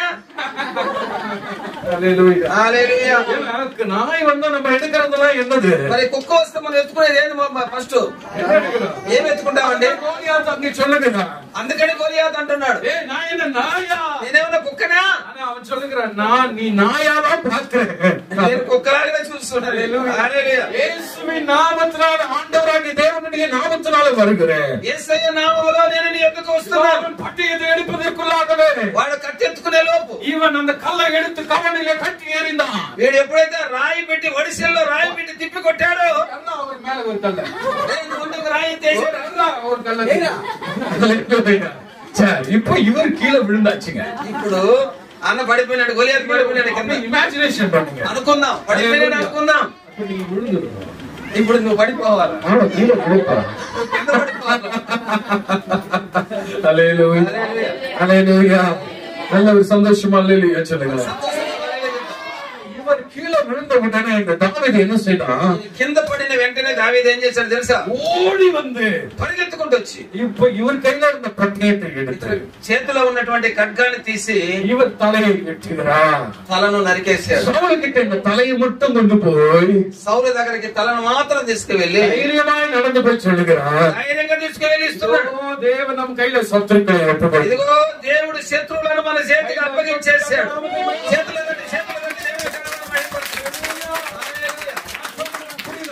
నేను చెప్పింది అర్థమైందా మీకు? நீங்க நல்ல ஞாபகம் வச்சுக்கணும், ஒரு பலவீனனை கர்த்தர் தெரிந்து கொண்டார். మీరు బాగా ఆలోచించాల్సింది మీ బలహీనతలను తీసి கீழே தள்ளுவதற்கு ఒక బలహీనుడైనటువంటి దావీదు బలవంతుని తోసేశాడు కింద. நான் சொல்றேன், நீ ஜெபிக்கிற ஜெபம், ఈ రోజు నువ్వు ప్రార్థన చేసే ప్రార్థన, நீ பலவீனன், నువ్వు ఒక బలహీన ஆனா பலசாலிகளை கர்த்தர் கீழே தள்ள விட பண்ண போகிறார். బలహీనుడే కానీ బలవంతులను నీ ద్వారా దేవుడు కింద తోస్తాడు. చేతుల తల్లిలో చెప్తామా? முழுவதும் துக்கத்திலே அழுது கொண்டிருந்தார். ఒకవేళ ఇన్ని రోజులు ఇన్ని సంవత్సరాల దుఃఖంతో ఉన్నావేమో. இஸ்ரவேல் படைகள் முழுவதும் துக்கத்தில் அழுது கொண்டிருந்தது. ఆ ఇశ్రాయేలు ప్రజలందరూ కూడా దుఃఖంతో ఉన్నారు. ஆனால் தாவீதை கர்த்தர் தெரிந்து கொண்டது నిమిత్తం, మరి దావీదును తెలుసుకున్న దాని నిమిత్తం, தாவீது ஆராதிக்கிறதுனாலே, దేవుడు దావీదు దేవుని ఆరాధిస్తున్నాడు కాబట్టి, தாவீது தேவனை தேடினதுனாலே, దావీదు దేవుని వెతుకుతున్నాడు కాబట్టి, ஆண்டவரை முன்னாடி வைத்து நடந்ததுனால దావీదు దేవుని ముందు పెట్టి నడుస్తున్నాడు కాబట్టి ஆண்டவர் அவனுக்கு ஒரு பெரிய யுத்தத்துல ஜெயத்தை கொடுத்தார். ఆమేన్. దేవుడు దావీదును ఆ యుద్ధంలో గెలవడానికి దేవుడు నాడు ముందు. நான் சொல்லுகிறேன், இந்த స్థలத்திலே வந்து ஜெபிக்கிற தேவ பிள்ளையே, ఈ స్థలములో వచ్చి ప్రార్థించే దేవుని బిడ్డలకు கர்த்தர் சொல்லுகிறார், நான் உன்னோடு கூட இருந்து దేవుడు అంటున్నాడు, నేను ఈ రోజు నుంచి నీతో ఉండబోతున్నాను. ఈ యుద్ధములో అనేక యుద్ధాలలో ஜெபத்தின் மூலமாக உன்னை நான் ஆசீர்வாதமாய் ప్రార్థన ద్వారా నేను నిన్ను ఆశీర్వదించబోతున్నాను అంటున్నాడు దేవుడు. చేతులు తట్టి హల్లెలూయా చెప్తామా? என்ன கொண்டா நடத்த போறீங்க? మీరు అనుకోవచ్చు, నా నిమిత్తము దేవుడు ఇలా చేయబోతున్నాడా? நிச்சயமா தேவன் செய்வார். నిశ్చయముగా దేవుడు చేయబోతున్నాడు. தலையை எடுக்க போகிறீங்க. ఎంతమంది గొలియాతు తలను తీయబోతున్నారు? உங்கள் பட்டயம் இந்த வேத வசனம், నీ యొక్క ఖడ్గము దేవుని యొక్క వాక్యము, இந்த வேத வசனம் தான் உன்னுடைய பட்டயம். ఈ బైబిలే నీ యొక్క ఖడ్గము. హల్లెలూయా. నీ ప్రార్థన నీ కేడము. உன் வீட்டில் இந்த பட்டயம் இருக்கணும். నీ ఇంట్లో ఖడ్గం ఉండాలి. உன் வாழ்க்கையில் இந்த பட்டயம் இருக்க నీ வேண்டும். జీవితంలో ఈ ఖడ్గం ఉండాలి. హల్లెలూయా హల్లెలూయా. గట్టిగా హల్లెలూయా చెప్తామా? ఒకవేళ బైబిల్ అనే ఖడ్గము లేకపోతే ఈ రోజు కొనండి. சீக்கிரம் ஓடி போய் பட்டயத்தை ఈ రోజు పరిగెత్తుకుంటూ వెళ్లి బైబిల్ కొనేయండి. பட்டயத்தை வாங்கணும். ఏ ఖడ్గము తీసుకోవాలి? పరిశుద్ధ వేదాంగం ఎన్கிற பட்டயத்தை. ఇదిగో పరిశుద్ధ గ్రంథమనబడినటువంటి ఖడ్గము. హల్లెలూయా. హల్లెలూయా. వీటిలో ఒరే ஒரு பட்டயம் தான் இருக்கும். చూడండి, కొన్ని ఇళ్ళలో నలుగురు ఉంటారు, ఒక బైబిల్ ఉంటది. హల్లెలూయా. அது யாருக்கு அந்த பட்டயம்? ఇప్పుడు ఆ బైబిల్ ఎవరు తీసుకోవాలా, ఎవరు చదవాలా? ஒரு ட்ரெஸ் வச்சுட்டு 4 பேர் வாழ முடியும். ఒక డ్రెస్ తీసుకొని నలుగురు వేసుకోగలమా? ஒரு சோறு பாக்கெட்டை வாங்கி 4 பேர் சாப்பிட முடியும். అంటే ఒక భోజనం ప్యాకెట్ తీసుకొని నలుగురు తినగలరా? హల్లెలూయా. హల్లెలూయా. முடியுமா? మరి అవుతుందా? முடியுமா? అవుతుందా? ஒரே ஒரு துணியை ஒரு சட்டை வாங்கிட்டு, ఒక సొక్కాయి తీసుకొని, ஒரு சேலையை வாங்கிட்டு, మరి ఒక చీర తీసుకొని 4 பேரை போட்டுக்க முடியுமா? మరి నలుగురు మార్చుకోవచ్చా? ஹஸ்பண்ட் கிட்ட நீங்க சொல்ல முடியுமா, அப்பா நான் சேலை வாங்கிட்டேன், நீ இதை போட்டுக்க சொல்ல முடியுமா? మరి పాస్టర్ గారు చెప్పొచ్చు, నేను చీర తీసుకున్నాను నువ్వు కప్పుకొని చెప్పొచ్చా? என்ன ஆகும் அப்படி போட்டா? ఏమవుతుంది చెప్పండి? மானம் போயிடும். మరి మనకున్నటువంటి గౌరవం పోతుంది. புரியுதா? అర్థమవుతుందా? அப்ப ஒரு பைபிளை ஒருத்தருக்கு ஆண்டவர் பட்டயமாய் வைக்கிறார். ఒక బైబుల్ ఒకరికి ఖడ్గముగా దేవుడు ఉంచుంటే பாதுகாக்கிறத பட்டயம். నిన్ను కాపాడేది ఈ బైబిలే. கை உயர்த்தி ஆமென் சொல்லுங்க பாருங்க. చేతులు తల్లి చెప్తామా? உங்களை பார்த்தா பட்டயத்தினால் ஆசீர்வாதத்தை பெற்றுக்கொள்ள வேண்டும். ஆமென் சொல்லுங்க பாருங்க. చూస్తే ఈ ఖడ్గము వలన ఆశీర్వదింపబడే వ్యక్తిగా ఉన్నావు నీవు. கை உயர்த்தி சொல்லுங்க. చేతులు పైకెత్తు కళ్ళే చెప్తామా? எத்தனை பேர் கோலியாத்தின் தலையை எடுக்க போகிறேன்? ఎంతమంది గొలియాతు తలని తీయాలని కసిగా ఉన్నారు? ஆமென் சொல்லுங்க. ஹalleluya. சங்கீதம் 25:3 சொல்லுகிறது. సంగీతం మరి కీర్తన గ్రంథము 25:3 చూడండి. 3వ వచనం சொல்லுகிறது. 25వ అధ్యాయము 3వ వచనం. உம்மை நோக்கி காத்திருக்கிற ஒருவரும் నీ కొరకు ఎదురు చూసే మనుషులు வெட்கப்பட்டு போவதில்லை. సిగ్గునొందారు. வெட்கப்பட்டு போகாதபடி செய்யும். మరి సిగ్గునొందరు కనుక முகாந்திரம் இல்லாமல் చూడండి, మరి ముఖాముఖి లేకుండా துரோகம் பண்ணுகிறவர்களே வெட்கப்பட்டு போவார். మరి నీకు ద్రోహం చేసేవారు సిగ్గునొందుతారు. హల్లెలూయా.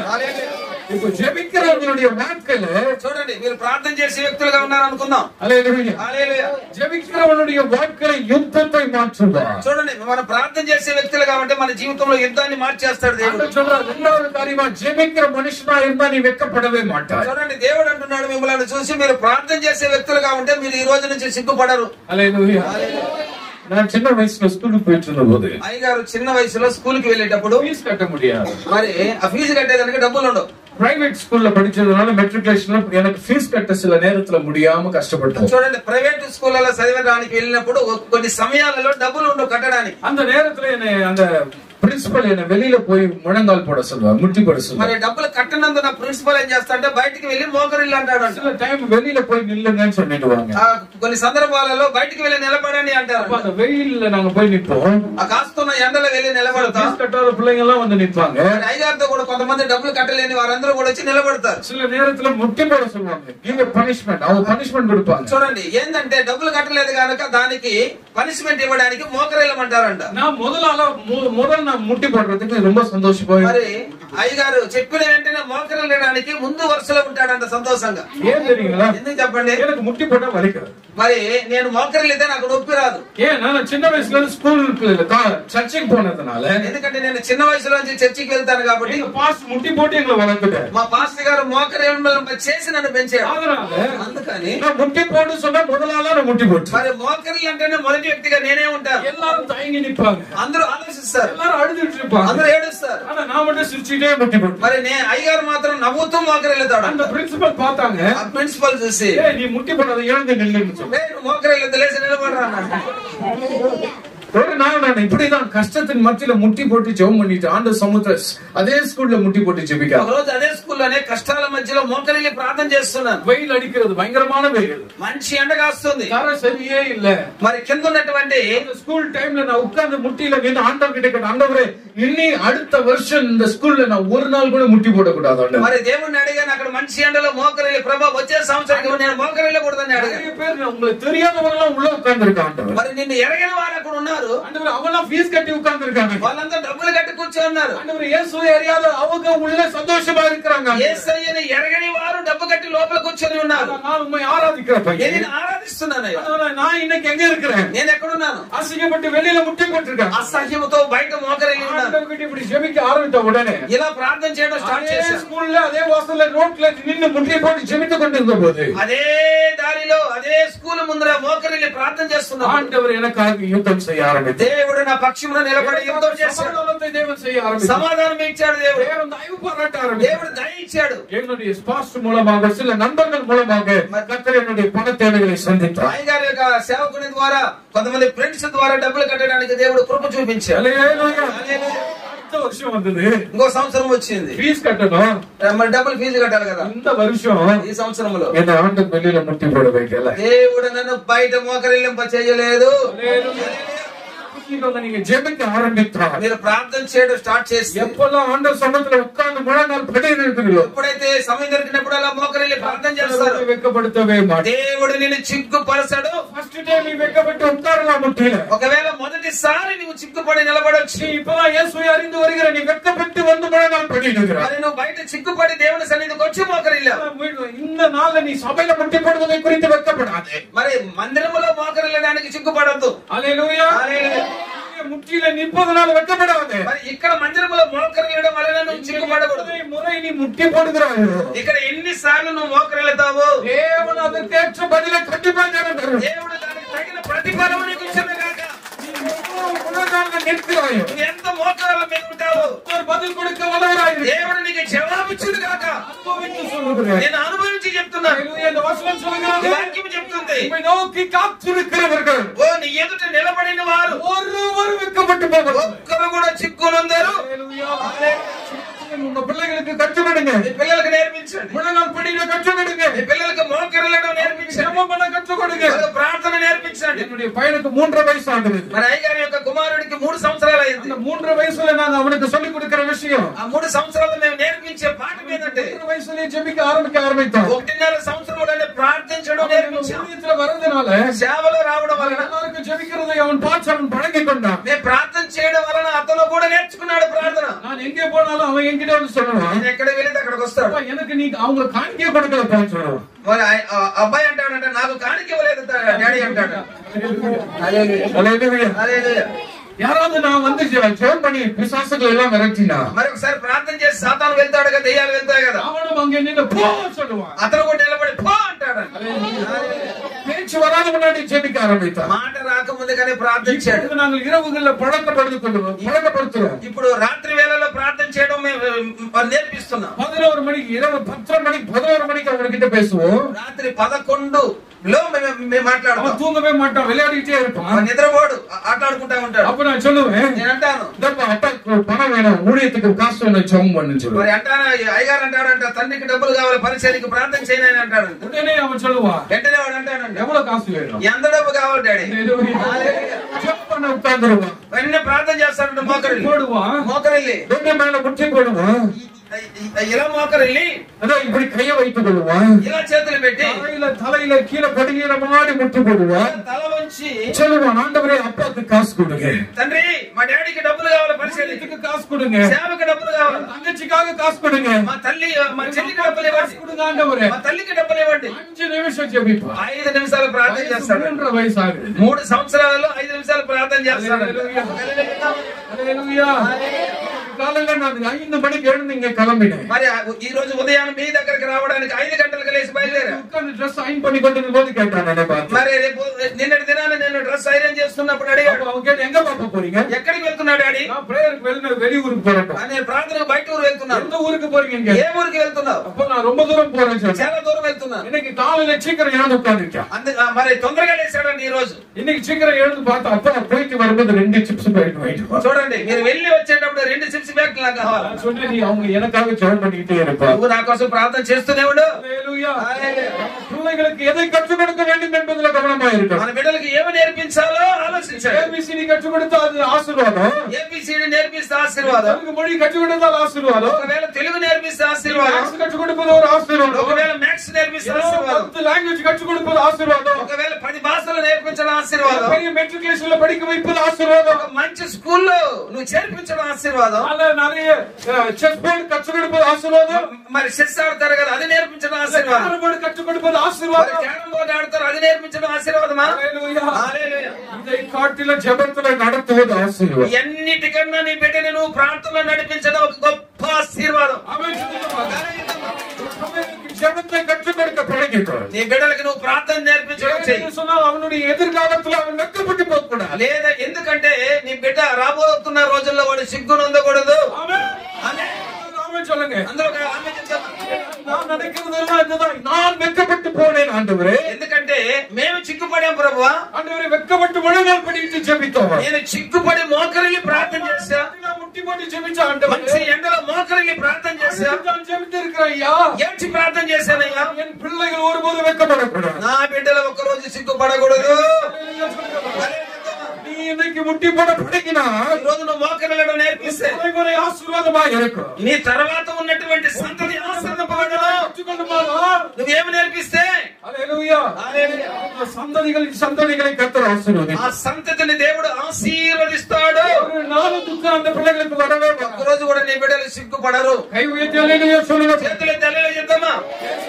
31 சொல்லுகிறது. యేసయ్య 40:33 చూడండి. கர்த்தருக்கு காத்திருக்கிறவர்களோ దేవుని కొరకు ఎదురు చూసేవారు புது பலன் அடைந்து నూతన బలము పొంది கழுகுகளைப் போல మరి గెద్దల రెక్కల కింద சட்டைகளை அடித்து எழும்புவார்கள். మరి తన రెక్కల కింద ఆశ్రమ కలిగి ఉంటారంట. హల్లెలూయా சொல்லுங்க பாருங்க. మంచి హల్లెలూయా చెప్తామా? ఎవరైతే వేచి ఉంటారో, யாரெல்லாம் சபையில காத்திருக்கிறீங்களோ, ఎవరైతే సంఘములో వేచి ఉంటారో, யாரெல்லாம் பாஸ்டருக்கு காத்திருக்கிறீங்களோ, ఎవరైతే సేవకు నిమిత్తం ఎదురు చూస్తారో, வசனத்துக்கு காத்திருக்கிறபோது ఎవరైతే వాక్యానికి ఎదురు చూస్తారో கர்த்தர் அவர்களை பறக்க வைப்பார். దేవుడు వారిని అలా రెక్కల వలె విస్తరింపజేస్తాడు. హల్లెలూయా. எத்தனை பேர் பறக்க ஆசைப்படுறீங்க? ఎంతమంది రెక్కలతో పైకి వెళ్ళాలని ఆలోచిస్తున్నారు? பறக்க ஆசைப்படுறவங்க மட்டும் ஹல்லேலூயா சொல்லுங்க. మరి రెక్కలతో పైకి వెళ్ళాలని ఆశ కలిగిన వారు హల్లెలూయా చెప్తామా? ஹல்லேலூயா. ஒரு கேள்வி கேட்க போறேன். నేను ఒక మాట అడగాలనుకుంటున్నాను. உங்களுக்கு கை இருக்குதா இல்ல ரெக்க இருக்கா? మీకు రెక్కలు ఉన్నాయా, చేతులు ఉన్నాయా?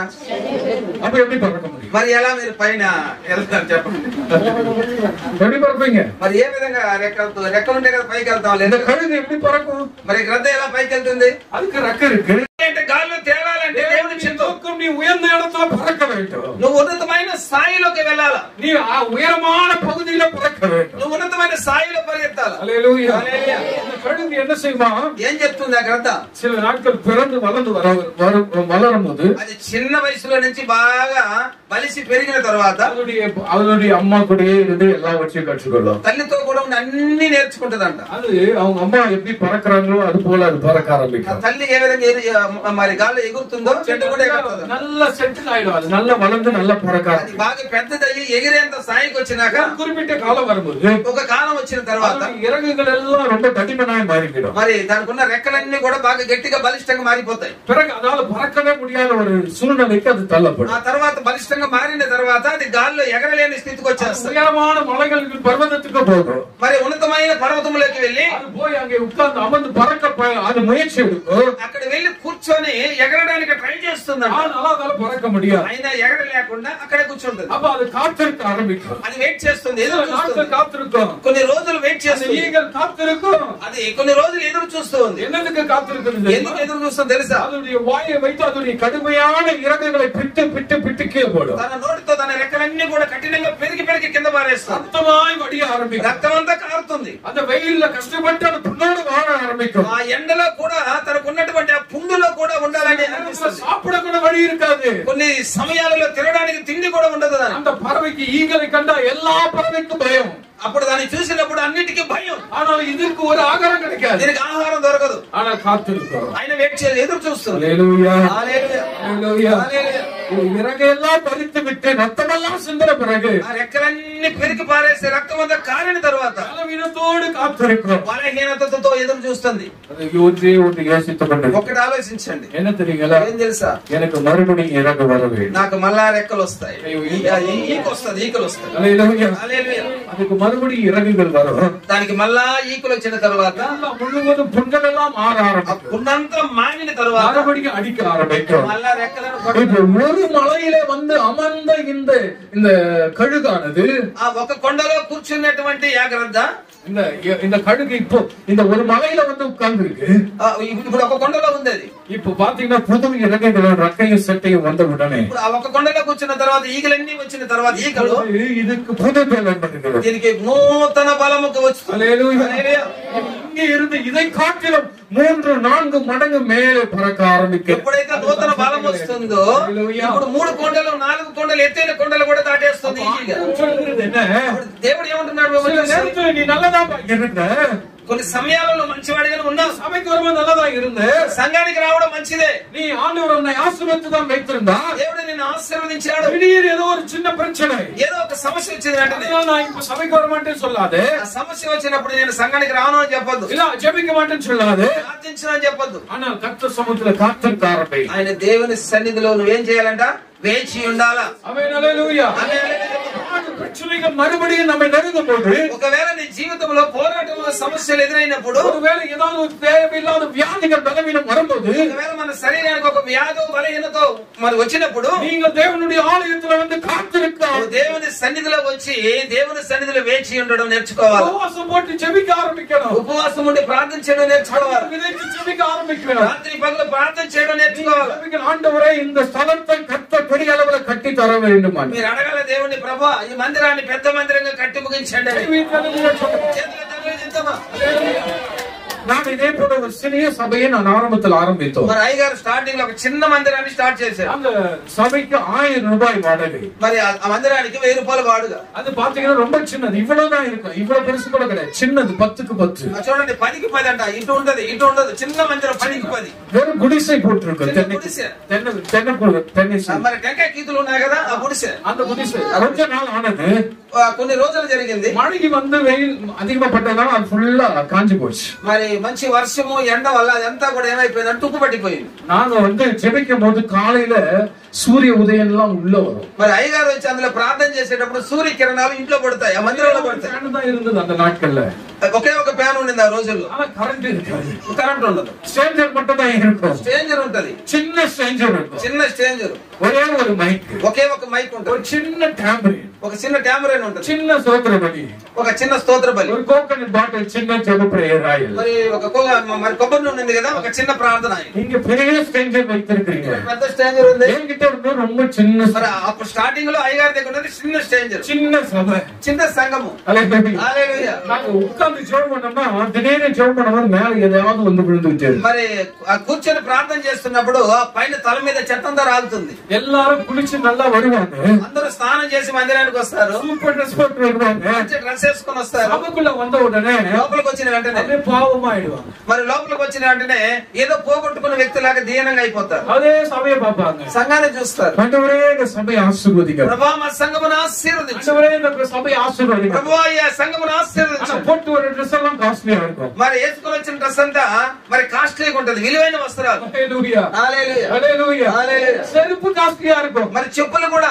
కాస్ట్లీగా ఉంటాయి, ఖరీదైన చెప్పులు. பிறந்த நாள் கொண்டாடுவாங்க வந்து. మరి బర్త్డే చేసుకుంటారు, బిర్యానీ రెడీ பண்ணுவாங்க. మరి బిర్యానీ రెడీ చేస్తారు. 5000 రూపాయలు సెలవు பண்ணுவாங்க. 5000 ఖర్చు పెడతారు. కేక్ 500 రూపాయలు సెలవు பண்ணுவாங்க. కేక్ తీసుకోవడానికి 500 ఖర్చు ஆனா పెడతారు. இந்த சீட்டு போடுவதற்கு எல்லாரும் ஜெபம் மட்டும் தான் பண்ணுவாங்க. ఆయన సీటు వేయడానికి అందరూ ప్రార్థన మాత్రమే చేస్తారు.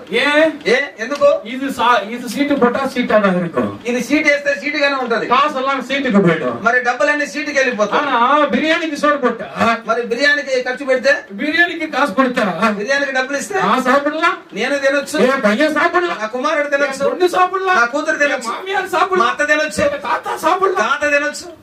హల్లెలూయా, హల్లెలూయా. இதுல சண்டை வர வரும். దీంట్లో మళ్ళీ గొడవలు ఒక పక్క. எனக்கு பீஸ் கொடுக்கல பாஸ்டர், నాకు అది ముక్కబడలేదు పాస్టర్ గారు. சீக்கிரம் வந்து ஜெபம் பண்ணிட்டு போவாங்க. கடைசியா நல்ல வேலை செஞ்சுட்டு కొంతమంది బాగా పని చేసి లాస్ట్ లో వస్తారు ప్రార్థన చేయడానికి. சொல்லுவாங்க, பாஸ்டர் எனக்கு கொஞ்சம் சாப்பாடு போட்டு கொடுங்க. లాస్ట్ లో వచ్చి పాస్టర్ గారు కొంత భోజనం పెడితే ఇంటికి తీసుకెళ్తాను అంటారు. கொடுக்கலன்னு என்ன தெரியுமா? ఒకవేళ ఇవ్వకపోతే ఏమవుతుంది? பாஸ்டர் கெட்ட பாஸ்டர், ఈయన మంచి పాస్టర్ కాదు, చెడ్డ పాస్టర్. ஊரெல்லாம் போய் சொல்லிடுவாங்க. అందరికీ పంచుకుంటారు. அவங்க பையனுக்கு மட்டும் சோறு போட்டாரு.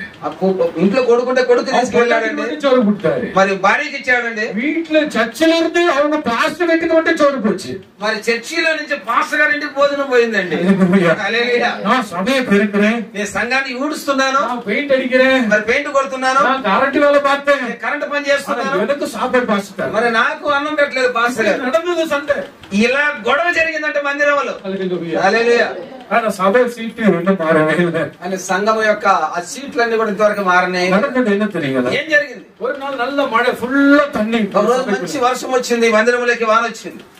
ஜெபம் பண்ணிட்டே இருக்கிறோம், ప్రార్థన చేస్తున్నాం. ஸ்பீக்கர் ஸ்ட்రేంజర్ எல்லாம் மழையில நனைஞ்சு మరి ఉన్న బాక్సులు మైకులు అన్ని కూడా తడిసిపోయాయి, எல்லாம் நனைஞ்சு போச்சு, సాపలన్నీ కూడా తడిసిపోయింది, எல்லாம் பூர்ண முடிச்சு போச்சு, கெட்டு போச்சு. అన్ని కూడా ఏమైపోయిందంటే నల్లగా మారిపోయింది. கடைசியில ஒண்ணும் செய்ய முடியல, ఏం చేయలేదు, எல்லாம் நஷ்டம். అన్ని నష్టమే. சுத்தி இருக்கிற எல்லா விசுவாசிகளும் சிரிப்பாங்க. ఆ చుట్టూ ఉన్న విశ్వాసులందరూ కూడా నవ్వుతారు చూసి. ஏன்னா நீங்க ஏசு ஆசீர்வதிக்கான்னு சொன்னீங்களே, మరి మీరు యేసయ్య ఆశీర్వదిస్తారని చెప్పారు కదా, గుడిసే మాత్రలే, మీకున్న గుడిసెను మార్చలేదే. హల్లెలూయా. హల్లెలూయా. హల్లెలూయా. హల్లెలూయా. ஆனா ஒரு நாள் செவம் பண்ணி அழுது கொண்டு இருந்தேன். రోజు ఏడ్చి ప్రార్థన చేశాం. ஒரு போன் எனக்கு வந்தது. ఒక ఫోన్ కాల్ వచ్చింది. சொன்னாங்க பாஸ்டர் நீங்க ஃப்ரீயா இருந்தா எங்களுக்காக வந்து ஜெபிக்கலாம். పాస్టర్ గారు మీరు ఫ్రీగా ఉంటే మా కోసం వచ్చి ప్రార్థన చేయండి. அவருக்கு பல வருஷமா குழந்தை கிடையாது. ఆయనకి చాలా సంవత్సరాలుగా సంతానం లేదు, గర్భఫలం లేదు. குழந்தை இல்லாதவருக்கு 20 வருஷம் கழிச்சு ஒரு குழந்தை பிறந்தது. మరి 20 సంవత్సరాల తర్వాత ఒక బిడ్డ పుట్టడం. அப்ப அந்த குழந்தைக்கு பாத்தீங்கன்னா கிட்னி ஃபெயிலியர். ఆ పుట్టిన బిడ్డకి కిడ్నీ ఫెయిల్ అయిపోయింది. Heart problem. మరి గుండె ஐசியூல అడ్మిట్ பண்ணிருக்காங்க. ఐసీయూలో అడ్మిట్ చేస్తున్నారు హాస్పిటల్. வேற ஒரு பாஸ்டருக்கு அந்த బిలీవర్ ఫోన్ பண்ணாங்க.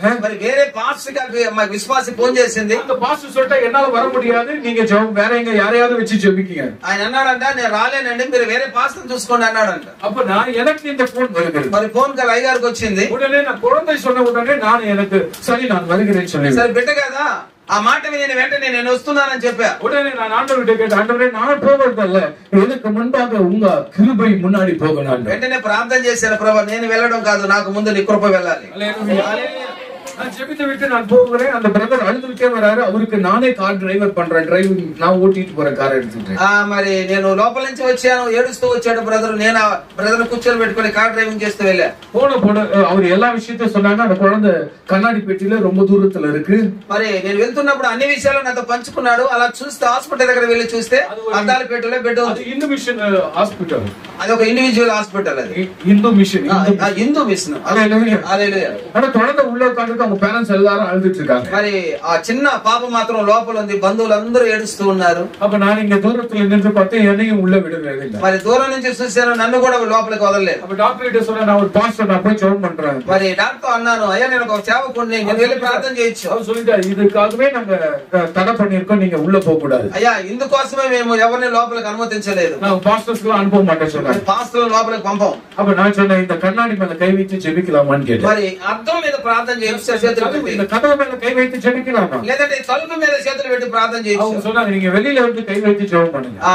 డాక్టర్ అన్నాడంట, మీరు బయట ఉండి చేతులు పెట్టి ప్రార్థన చేయొచ్చు. நான் கண்ணீரோடு அந்த கதவின் மீது கை வைத்து ஜெபிக்கிறேன். మరి తలుపు మీద నిలబడి చేతులు పెట్టి కన్నీరుతో ప్రార్థన చేస్తున్నాను. சொன்ன ஆண்டவரே, இந்த குழந்தைக்காக நான் ఇங்க வந்தேன் ఆండవరే. ప్రభువా నేను ఈ బిడ్డ కోసం వచ్చాను. ఇక్కడ ஆண்டவரே இங்க பல குழந்தைகள் இருக்கு ஆண்டவரே. ఇక్కడ చాలా మంది బిడ్డలు ఉన్నారు. ஆண்டவரே இந்த குழந்தைகளுக்கு என்ன நோய் என்பது எனக்கு தெரியாது. ఈ చిన్న బిడ్డలకు ఏ వ్యాధి ఉందో నాకు ఏమీ తెలియదు. ஆண்டவரே இந்த மிஷனா இருக்குது ஆண்டவரே. ఇది ఒక హిందూ మిషన్ గా ఉంది. இந்த குடும்பத்துக்காக நான் வந்திருக்கிறேன். நீங்க இந்த கண்ணாடிக்குள்ள போய் ஒரு அற்புதத்தை செய்ய வேண்டும். ఈ రోజు ఈ అద్దము లోపల మీరు ప్రవేశించి ఒక అద్భుతము చేయాలి అన్నారు.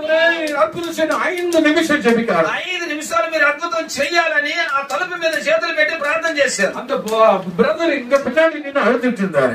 మన ప్రార్థన చేస్తున్న దినాలలో ఆ యొక్క తండ్రి గారు వెనక నిలబడి ఏడుస్తున్నాడు. ஜெபித்து விட்டு 5வது நிமிஷம் திரும்பி பார்த்து அந்த பிரதர் கிட்ட சொன்னேன், இந்த 3 நாள்ல இந்த குழந்தை உங்க வீட்டுக்கு வரும். అయ్యగారు ప్రార్థన చేసి వెనక తిరిగి అన్నాడంట, ఇక 3 దినాలలో బిడ్డ మీ ఇంటికి వస్తుంది, వెళ్ళండి. ఒకవేళ அந்த குழந்தை வரலன்னா, ఒకవేళ ఈ బిడ్డ మీ ఇంటికి రాకపోతే இந்த బైబిల్ நான் தூக்க மாட்டேன். ఈ బైబిల్ నేను ఎత్తను. அந்த பிரதர் அப்படியே அசந்து பார்த்தாரு. అతను సేవకుని మాటను చూసి ఆశ్చర్యపడ్డాడు. ஒரு காணிக்கை எடுத்துட்டு வந்து 500 ரூபாய் கொடுத்தாரு. ఒక కాணிక 500 తీసుకొచ్చి ఇచ్చాడంట. நான் சொன்னேன், నేను చెప్పాను, எனக்கு இந்த காசு வேணாம், నాకు ఈ డబ్బులు వద్దండి. நீங்க என்னது பாலிசி எப்பவுமே டாக்டர் ஹாஸ்பிட்டல் போனா நான் காணிக்க வாங்க மாட்டேன். నేను ఒకవేళ ఎవరికోసం ప్రార్థన చేయడానికి హాస్పిటల్ కి వెళ్తే నేను మరి కాணிక తీసుకోను. இந்த மாதிரி சாவு அடக்கம் பண்ண காணிக்க வாங்க மாட்டேன். మరి ఎవరైనా చనిపోతే వారిని దాన దత్తం చేయడానికి వెళితే నేను ఆ కానుక తీసుకోను, நான் வாங்க மாட்டேன். నేను తీసుకోను. நான் அவர்கிட்ட சொன்னேன், நான் வாங்க மாட்டேன். உங்களுக்கு கொடுக்கணும்னு நினைச்சா இந்த 3 நாள் பிறகு உங்க குழந்தை வந்த பிறகு நீங்க எங்க சபைக்கு வந்து என்ன பண்ணுங்க, எங்க காணிக்க பெட்டியில காணிக்க போடுங்க. ఒకవేళ మీరు ఇవ్వాలి అనుకుంటే 3 దినాల తర్వాత మీ బిడ్డ మీ ఇంటికి వచ్చిన తర్వాత మందిరానికి వచ్చి మీ కానుకను తీసి కానుక పెట్టెలో వేయండి అన్నాను. హల్లెలూయా. ఏం జరిగిందో తెలుసా? 4வது நாள் போன் வரவே இல்லை. 4 రోజులైంది ఫోన్ రాలేదు. 5வது நாள் போன் வரல. 5 రోజులు ఫోన్ రాలేదు. எனக்கு ஒரே பயம் வந்து விட்டது. మరి మనసులో ఒక భయం. ஜெபித்து கொண்டே இருக்கிறேன், ప్రార్థన చేస్తూ ఉన్నా. அப்புறம் போன் பண்ணேன். మరి అయ్యగారు ఫోన్ చేశాడు. அவர் உடனே மகிழ்ச்சியா அந்த hello praise the Lord brother அப்படின்னு சொன்னார். అయ్యగారు ఫోన్ ఎత్తిన వెంటనే గొప్ప సంతోషంతో ప్రైజ్లాడు బ్రదర్ అన్నాడంట. సంతోషం ఉంది. మన అయ్యగారు ఒక సంతోషం. ప్రైజ్ లార్డ్ బ్రదర్ అడిగినానే. మరి ప్రైజ్లాడు బ్రదర్ అన్నాడు కదా. 4 days వచ్చి 5 days వచ్చి నో ఫోన్. మరి 4 రోజులు 5 రోజులు అయింది, ఫోన్ రాలేదు కదా. ఇప్పుడు నా పని ఉండదు, అంగదు ప్రైజ్ లార్డ్ వచ్చాడు. ఏలకు కొంచెం హ్యాపీ. ఇక్కడి నుంచి ఫోన్ వెళ్ళిన వెంటనే ఆ గట్టి శబ్దంతో కొంచెం హ్యాపీ. చర్చికి వరకు పాస్టర్. మరి ఆయన అన్నాడంట, మరి పాస్టర్ గారు మీ మందిరానికి వస్తున్నారు. పెరిగి కోటీశ్వరుడు అన్నాడు. మంచి కోటీశ్వరుడు. కండిపా వాంగి చర్చి. ఆమె రండి సార్ మా మందిరం ఎంత పెద్దది? 10కి 10. 10కి 10. పాయి కూడా కడగదు, సాంప కూడా లేదు, ఎలా గడ్డిపోయి కడగదు, అన్ని చెడిపోయి ఉన్నాయి, ఎలా కొట్టిపోయి కడగదు, అన్ని పైన రాలుతూ ఉన్నాయి, ఫ్యాన్ అవి తురుముడిచి కడగదు, ఫ్యాన్ అంతా తుప్పు పట్టిపోయింది, పెట్టి మొత్తం ఉయ్యాడే పెట్టి మాత్రం ప్రాణంతో ఉంది. ఇది ఉయ్యాడు ఉందా, నా ఉయ్యాడు. ఎందుకంటే ఇది ప్రాణంతో ఉంటే కదా మీ సేవకుడు ప్రాణంతో ఉంటాడు. இதுல காணிக்க போட்டோ இதை சவுபடி இதெல்லாம் நான் சாப்பிடணும். ఎందుకంటే మీరు కాணிకేస్తేనే కదా దైవ సేవకుడు అందువల్ల పోషింపడాలి. బైబిల్ சொன்னது உன் தசம பாகம் பாஸ்டருக்கு காணிக்கை. బైబిల్ అంటుంది మీ దశమ భాగం కాணிకే దేవుడి సేవకుడికి ఆహారం. హల్లెలూయా. హల్లెలూయా. కాணிக்கை மூலமா தான் சபை கட்ட முடியும். ఈ కానుక ద్వారా సంఘం కట్టాలి. இந்த కాணிக்கை மூலமா தான் பாஸ்டர் డ్రెస్ வாங்க முடியும். ఈ కానుక ద్వారా మీ సేవకుడు డ్రెస్ తీసుకోవాలి. மூலமா தான் சபையை பெரிதாக்க முடியும். ఈ కానుక ద్వారా సంఘాన్ని కట్టుకోవాలి పెద్దగా. హల్లెలూయా. హల్లెలూయా. హల్లెలూయా. அப்போ என்னுடைய காணிக்கை பெட்டிக்கு பூத்தெல்லாம் கிடையாது. మరి అయ్యగారి యొక్క కానుక పెట్టికి బేగాలన్నీ లేవు. யாருன்னா கஷ்டப்பட்டவங்க வந்தாங்கன்னா ஜெபம் பண்ணி அவங்க அதுல இருந்து காசு எடுத்துட்டு போயிடுவாங்க. మరి ఎవరైనా కష్టంలో వచ్చారంటే వాళ్ళు ప్రార్థన చేసి ఆ కానుక పెట్టిలో ఉన్న కానుక తీసుకొని వెళ్ళిపోతారు. హల్లెలూయా. வருவாங்க, பாஸ்டர் பசிக்குதுன்னு சொல்லுவாங்க. వస్తారు, పాస్టర్ గారు ఆకలితో ఉన్నాను. ஒரு முறை அப்படிதான் நடந்தது, பசிக்குதுன்னு சொன்னாங்க. ఒకసారి అలాగనే జరిగింది, ఆకలితో ఉన్నామన్నారంట. அப்ப நான் என்ன பண்ணேன், అయ్యగారు ఏం చేశారు, என்கிட்ட காசு இல்ல, నా అయ్యగారి దగ్గర డబ్బులు లేవు. சரி பெட்டியை ஓபன் பண்ணி ఆ పెట్టిని తీసి ஒரு 50 ரூபாய் இருந்தது. ఒక 50 రూపాయలు ఉన్నది. அது ஒரு பெரிய ஆச்சரியம். అది ఒక గొప్ప ఆశ్చర్యం. 50 రూபாய் இருந்தது. 50 రూపాయలు ఉన్నది. ஏன்னா அவ்வளவு பெரிய காணிக்கை எங்க சபைக்கு வராதப்ப. మరి అంత పెద్ద కాணிక సంఘానికి రాదంటే 50 రూపాయలు. హల్లెలూయా. 50 ரூபாய் எடுத்து அவர்கிட்ட கொடுத்து உனக்கு ஒரு டீ எனக்கு ஒரு டீ உனக்கு ஒரு பண்ணி எனக்கு ஒரு பண்ணி வாங்கிட்டு வான்னு அனுப்பிச்சு விட்டேன். ఆ 50 రూపాయలు అయితే ఆకలితో ఉన్న దగ్గర వ్యక్తి దగ్గర ఇచ్చి నీకొకటి నాకొకటి, నీకొక పన్ను నాకొక పన్ను అన్నాడంట. హల్లెలూయా. హల్లెలూయా. அவர் போய் வாங்கிட்டு வந்துட்டாரு, சாப்பிட்டு முடிஞ்சது. ఆయన వెళ్ళాడు, తెచ్చాడు, తిని కూడా ముగించాం. ஒரு కొంచె నాள் కழிచి வந்தாரு. కొన్ని రోజుల తర్వాత మళ్ళీ వచ్చాడు. எதுவுமே సాப்பிడలేன்னு சொன்னாரு. పాస్టర్ గారు నేను తినలేదే అన్నాడు. சரி பாக்கலாம் இருப்பா, நான் காசு தரேன்னு சொன்னேன். సరే ఉండవా నేను డబ్బు ఇస్తాను. நான் ஜோம் பண்ணிட்டு வாங்கிட்டு வரேன்னு போனவரு, మరి నేను ప్రార్థన చేసి తెస్తానని వెళ్ళిన వ్యక్తి நேரா வந்து காணிக்கை பெட்டியை திறந்தாரு, சோத்திரம் போட்டாரு, சிலுவை போட்டாரு, எடுத்தாரு, போயிட்டு இருக்கு. చూసావా, ఆయన వచ్చాడంటే ప్రార్థన చేసి స్తోత్రం చెప్పి కానికెత్తుకుని వెళ్ళిపోయాడంట. హల్లెలూయా. హల్లెలూయా. హల్లెలూయా. హల్లెలూయా. நான் திட்ட முடியுமா?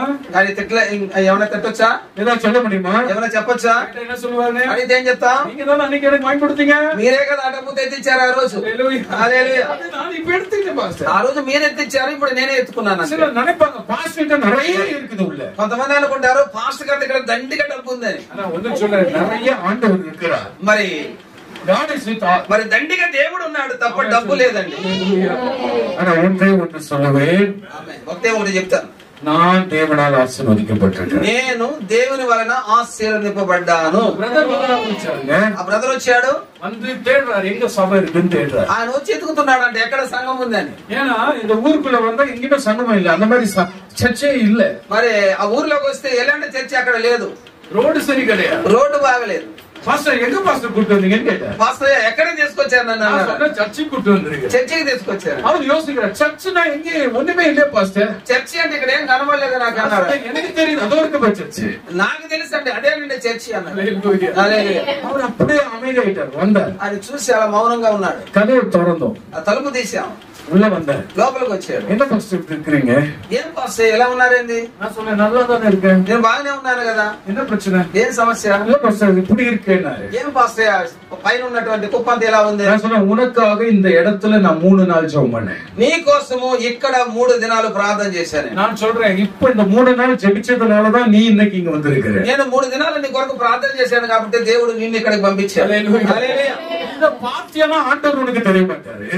ఇది చూస్తే దేవుడు నీకు కనబడడు. முட்டி போட்டு கத்தரை நோக்கி பார்த்தா ஆண்டவர் உனக்கு தெரியும். నువ్వు మోకరిల్లి దేవుని వైపు చూడు, నిరీక్షణ కలిగి దేవుడు కనిపిస్తాడు. హల్లెలూయా. హల్లెలూయా. హల్లెలూయా. ఓ యేసు ఇలియా ఈ చర్చియా. ఇక్కడ ఏసీ లేని చర్చ ఇది. ఇది ఏసీ ఎయిర్ కూలర్ లేదు, ఇది చర్చ. మరి ఎయిర్ కూలర్ లేదు, ఏసీ లేదు, ఇది ఒక సంగమా? చారి లేదు, ఇది చర్చ. కుర్చీ లేదు, ఇది ఒక సంగమా? ఇది ఒక నల్ల టైల్స్ లేదు, టైల్స్ లేదు, అదో చర్చ. మరి మంచి టైల్స్ లేదు, ఇది ఒక చర్చియా?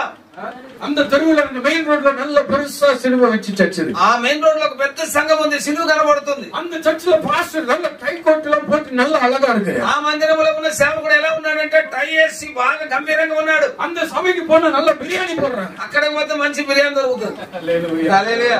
அங்க போனா ஜெபேன நிறைய கொடுக்கறாங்க. అక్కడ పోతే ప్రార్థన అనేది దండికి చేస్తారు. బిర్యానీ கொடுக்கறாங்கப்பா, స్వీట్ கொடுக்கறாங்க, స్వీట్ ఇస్తున్నారు. హల్లెలూయా హల్లెలూయా. అన్న ఇంక என்ன இருக்கு? ஒண்ணுமே இல்ல, ఏమీ లేదు. நான் சொல்றேன், நீ இப்படி பார்த்தா ஒண்ணும் தெரியாது. నువ్వు ఎలా చూస్తే దేవుడు కనబడాడు నీకు. நான் அவர்கிட்ட சொன்ன வார்த்தை தான், முட்டி போட்டு கண்ண மூடி பாரு, యేసు உனக்கு தெரியும். నేను ఆ రోజు తనతో చెప్పిన మాట ఒకటే, దీన్ని చూడొద్దు, నువ్వు మోకరిల్లి యేసయ్యను చూడు అన్నా. 500 ரூபாய் எடுத்துட்டு வந்து காணிக்கை பெட்டியில போட்டார். 500 తీసుకొచ్చి కానుక పెట్టలేసాడు. மறுபடியும் வெளியே போனார். మళ్ళీ బయటికి వెళ్ళాడు. அவரை கொண்டு போய் விட போனேன். మళ్ళీ తీసుకొని என்ன தெரியல, மறுபடியும் அவர் சொன்னார், பாஸ்டர் இதை நீங்க கையில காணிக்கை வச்சுக்கோங்க. மறுபடியும் ஒரு 500 ரூபாய் கொடுத்தார். మళ్ళీ 500 ఇచ్చాడు. హల్లెలూయా.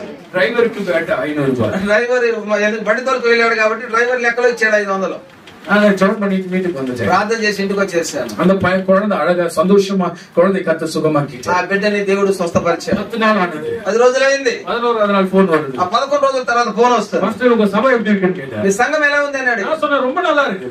అయ్యగారు అన్నాడు చాలా బాగుంది అన్నాడు. హల్లెలూయా. நான் சொன்னேன் எனக்கு தூக்கத்துக்காக ஜெபிக்காதீங்க, నిద్ర కోసం ప్రార్థన చేయదు. உங்களுடைய ఎస్టిమేషన్ எவ்வளவுன்னு எனக்கு சொல்லுங்க பாஸ்டர். ఆ చర్చి కట్టడానికి అయ్యే ఖరీదు మాత్రం నాకు చెప్పండి అన్నాడు. షెడ్ போடுவதற்கு எவ்வளவு ஆகும் கேட்டேன். ఇలాంటి సెట్ వేయడానికి ఎంత ఖర్చు అవుతుంది? நான் உடனே டக்குன்னு சொல்ல ஆரம்பிச்சிட்டேன். వెంటనే అయ్యగారు చెప్పేశాడండి. நான் சொன்னேன் இதுக்கு இப்படி போடணும், షెడ్ முழுசா போடணும்னா 4 லட்சம் ரூபாய் ஆகும். ఇలా వేయాలంటే 4 లక్షలు అవుతుంది. సిమెంట్ లో పోడணும் சொன்னா సిమెంట్ లో వేయాలంటే 2 లక్షం ఆகும். 2 లక్షలు అవుతుంది. இல்ல குடிசை போடணும்னா 30,000 ரூபாய் ஆகும். మరి గుడిసె వేయాలంటే 30,000 అవుతుంది. அசந்து போயிட்டாரு. ఆయన కాస్త మౌనంగా ఉండిపోయాడు. எப்படி பாஸ்டர் இவ்வளவு கரெக்டா சொல்றீங்க, நீங்க நல்ல உணர்வாட்டிங்க சாரிங்க. పాస్టర్ గారు ఎలా ఇంత ఖచ్చితంగా చెప్తున్నారు, ఇంకోసారి ఆలోచించరా? நான் சொன்னேன், ஆண்டவர் எனக்கு முன்னாடியே சொன்னார், எல்லாத்தையும் விசாரிச்சு எழுதி பைபிள்ல வைத்து ஜெபிக்க சொன்னார். నాతో దేవుడు ముందుగానే అన్నాడు, అన్ని కనుక్కొని రాసి బైబిల్లో పెట్టి ప్రార్థన చేయన్నాడు దేవుడు. நான் இப்ப இவ்வளவு நாட்கள் ஜெபித்து கொண்டு இருக்கிறேன். ఇన్ని రోజులు ప్రార్థన చేస్తున్నానండి. இப்ப நீங்க என்ன கேட்டதுனால నువ్వు అడిగావు కాబట్టి நான் இந்த లిస్ట్ வைத்திருக்க போட்டோ எடுத்து அனுப்புறேன் பிரதர். ఏదో లిస్ట్ పెట్టిన ఫోటో పంపిస్తాను, నీకు చూసుకో, 4 లక్షలు ఇస్తానన్నాడు. హల్లెలూయా హల్లెలూయా. హల్లెలూయా. எப்போ நாம தேவ சமூகத்துல மேலால் பட்டி இருக்கிறோம். ఎప్పుడు మన దేవుని సన్నిధిలో వేచి ఉంటామో கிட்டே நம்ம கேட்க வேண்டிய அவசியம் ఎవరిని అడగాల్సిన అవసరం లేదండి. அவன் சொல்ற கர்த்தருக்கு காத்திருக்கிறவர்கள் దేవుని సమూహంలో ఎదురు చూసేవారు ஒருபோதும் வெட்கப்பட்டு போவதில்லை. ఒక్కరోజు కూడా సిగ్గునందరు. சபைக்கு சொல்லுகிறார், நீ வெட்கப்பட்டு போவதில்லை. దేవుడు మీ మందిరానికి చెప్తున్నాడు, నీవు సిగ్గునందువు. சொல்லுகிறார், நீ வெட்கப்பட்டு போவதில்லை. నీ కుటుంబానికి చెప్తున్నాడు, నీవు సిగ్గునందువు. வெட்கப்பட்டு போவா. ఆయన ఒక్కరు మాత్రం సిగ్గునందుతారు. யார் தெரியுமா? ఎవరు తెలుసా? துன்மார்க்கன் வெட்கப்பட்டு போவான். దుర్మార్గుడు సిగ్గునంది వెళ్ళిపోతాడు. பண்ணுகிறவன் வெட்கப்பட்டு போவார்கள். ద్రోహం చేసేవాడు సిగ్గునంది వెళ్ళిపోతాడు. சிலர் பொருத்தனை செய்வாங்க, நான் தரேன்னு சொல்லி కొంతమంది ఒప్పందం చేస్తారు దేవుని సన్నిధిలో, ஆனா தர மாட்டாங்க. చేయరు.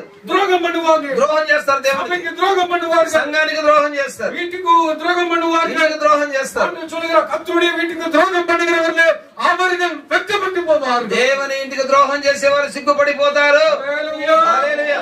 பக்கத்துல பார்த்து சொல்லுங்க, ஒரு நாளும் சபைக்கு துரோகம் பண்ணாத. పక్కన ఉన్న వారిని చూసి చేతులు ఇచ్చి చెప్పండి, ఒక రోజు కూడా మందిరానికి ద్రోహం చేయొద్దని. గట్టిగా చెప్పండి, గట్టిగా. ஹல்லேலூயா. హల్లెలూయా.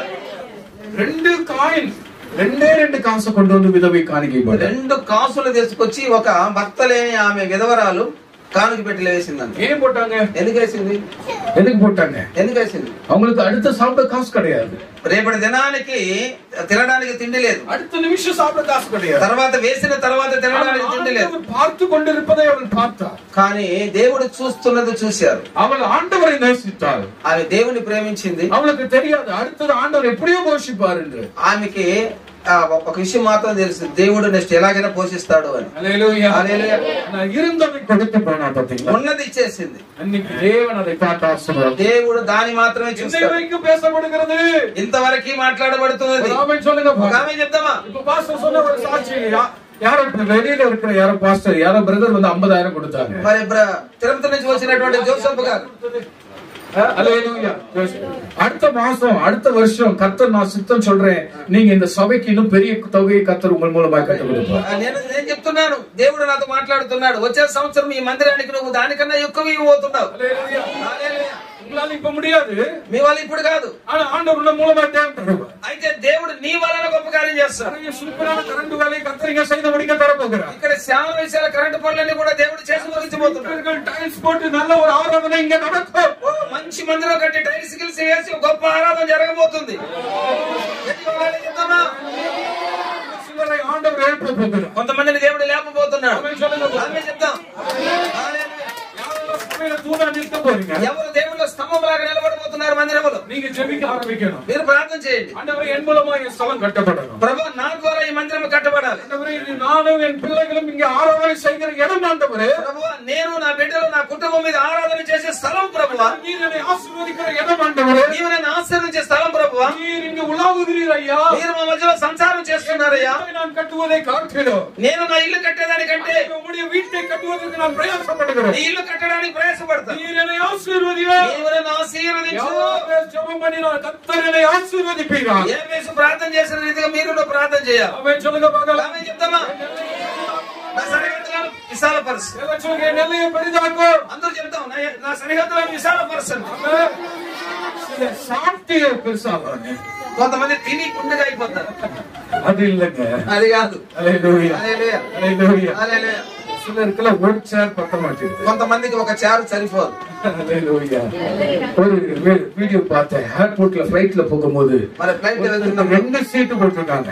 చూడండి, ఫ్లైట్ వెళ్తున్నప్పుడు నేను చూశాను, ఒకరికి 2 సీట్లు బుక్ చేసుకున్నారు. காரணம் அவ்வளவு பெருசு. ఎందుకంటే ఆ మనిషి యొక్క చాలా పెద్దది.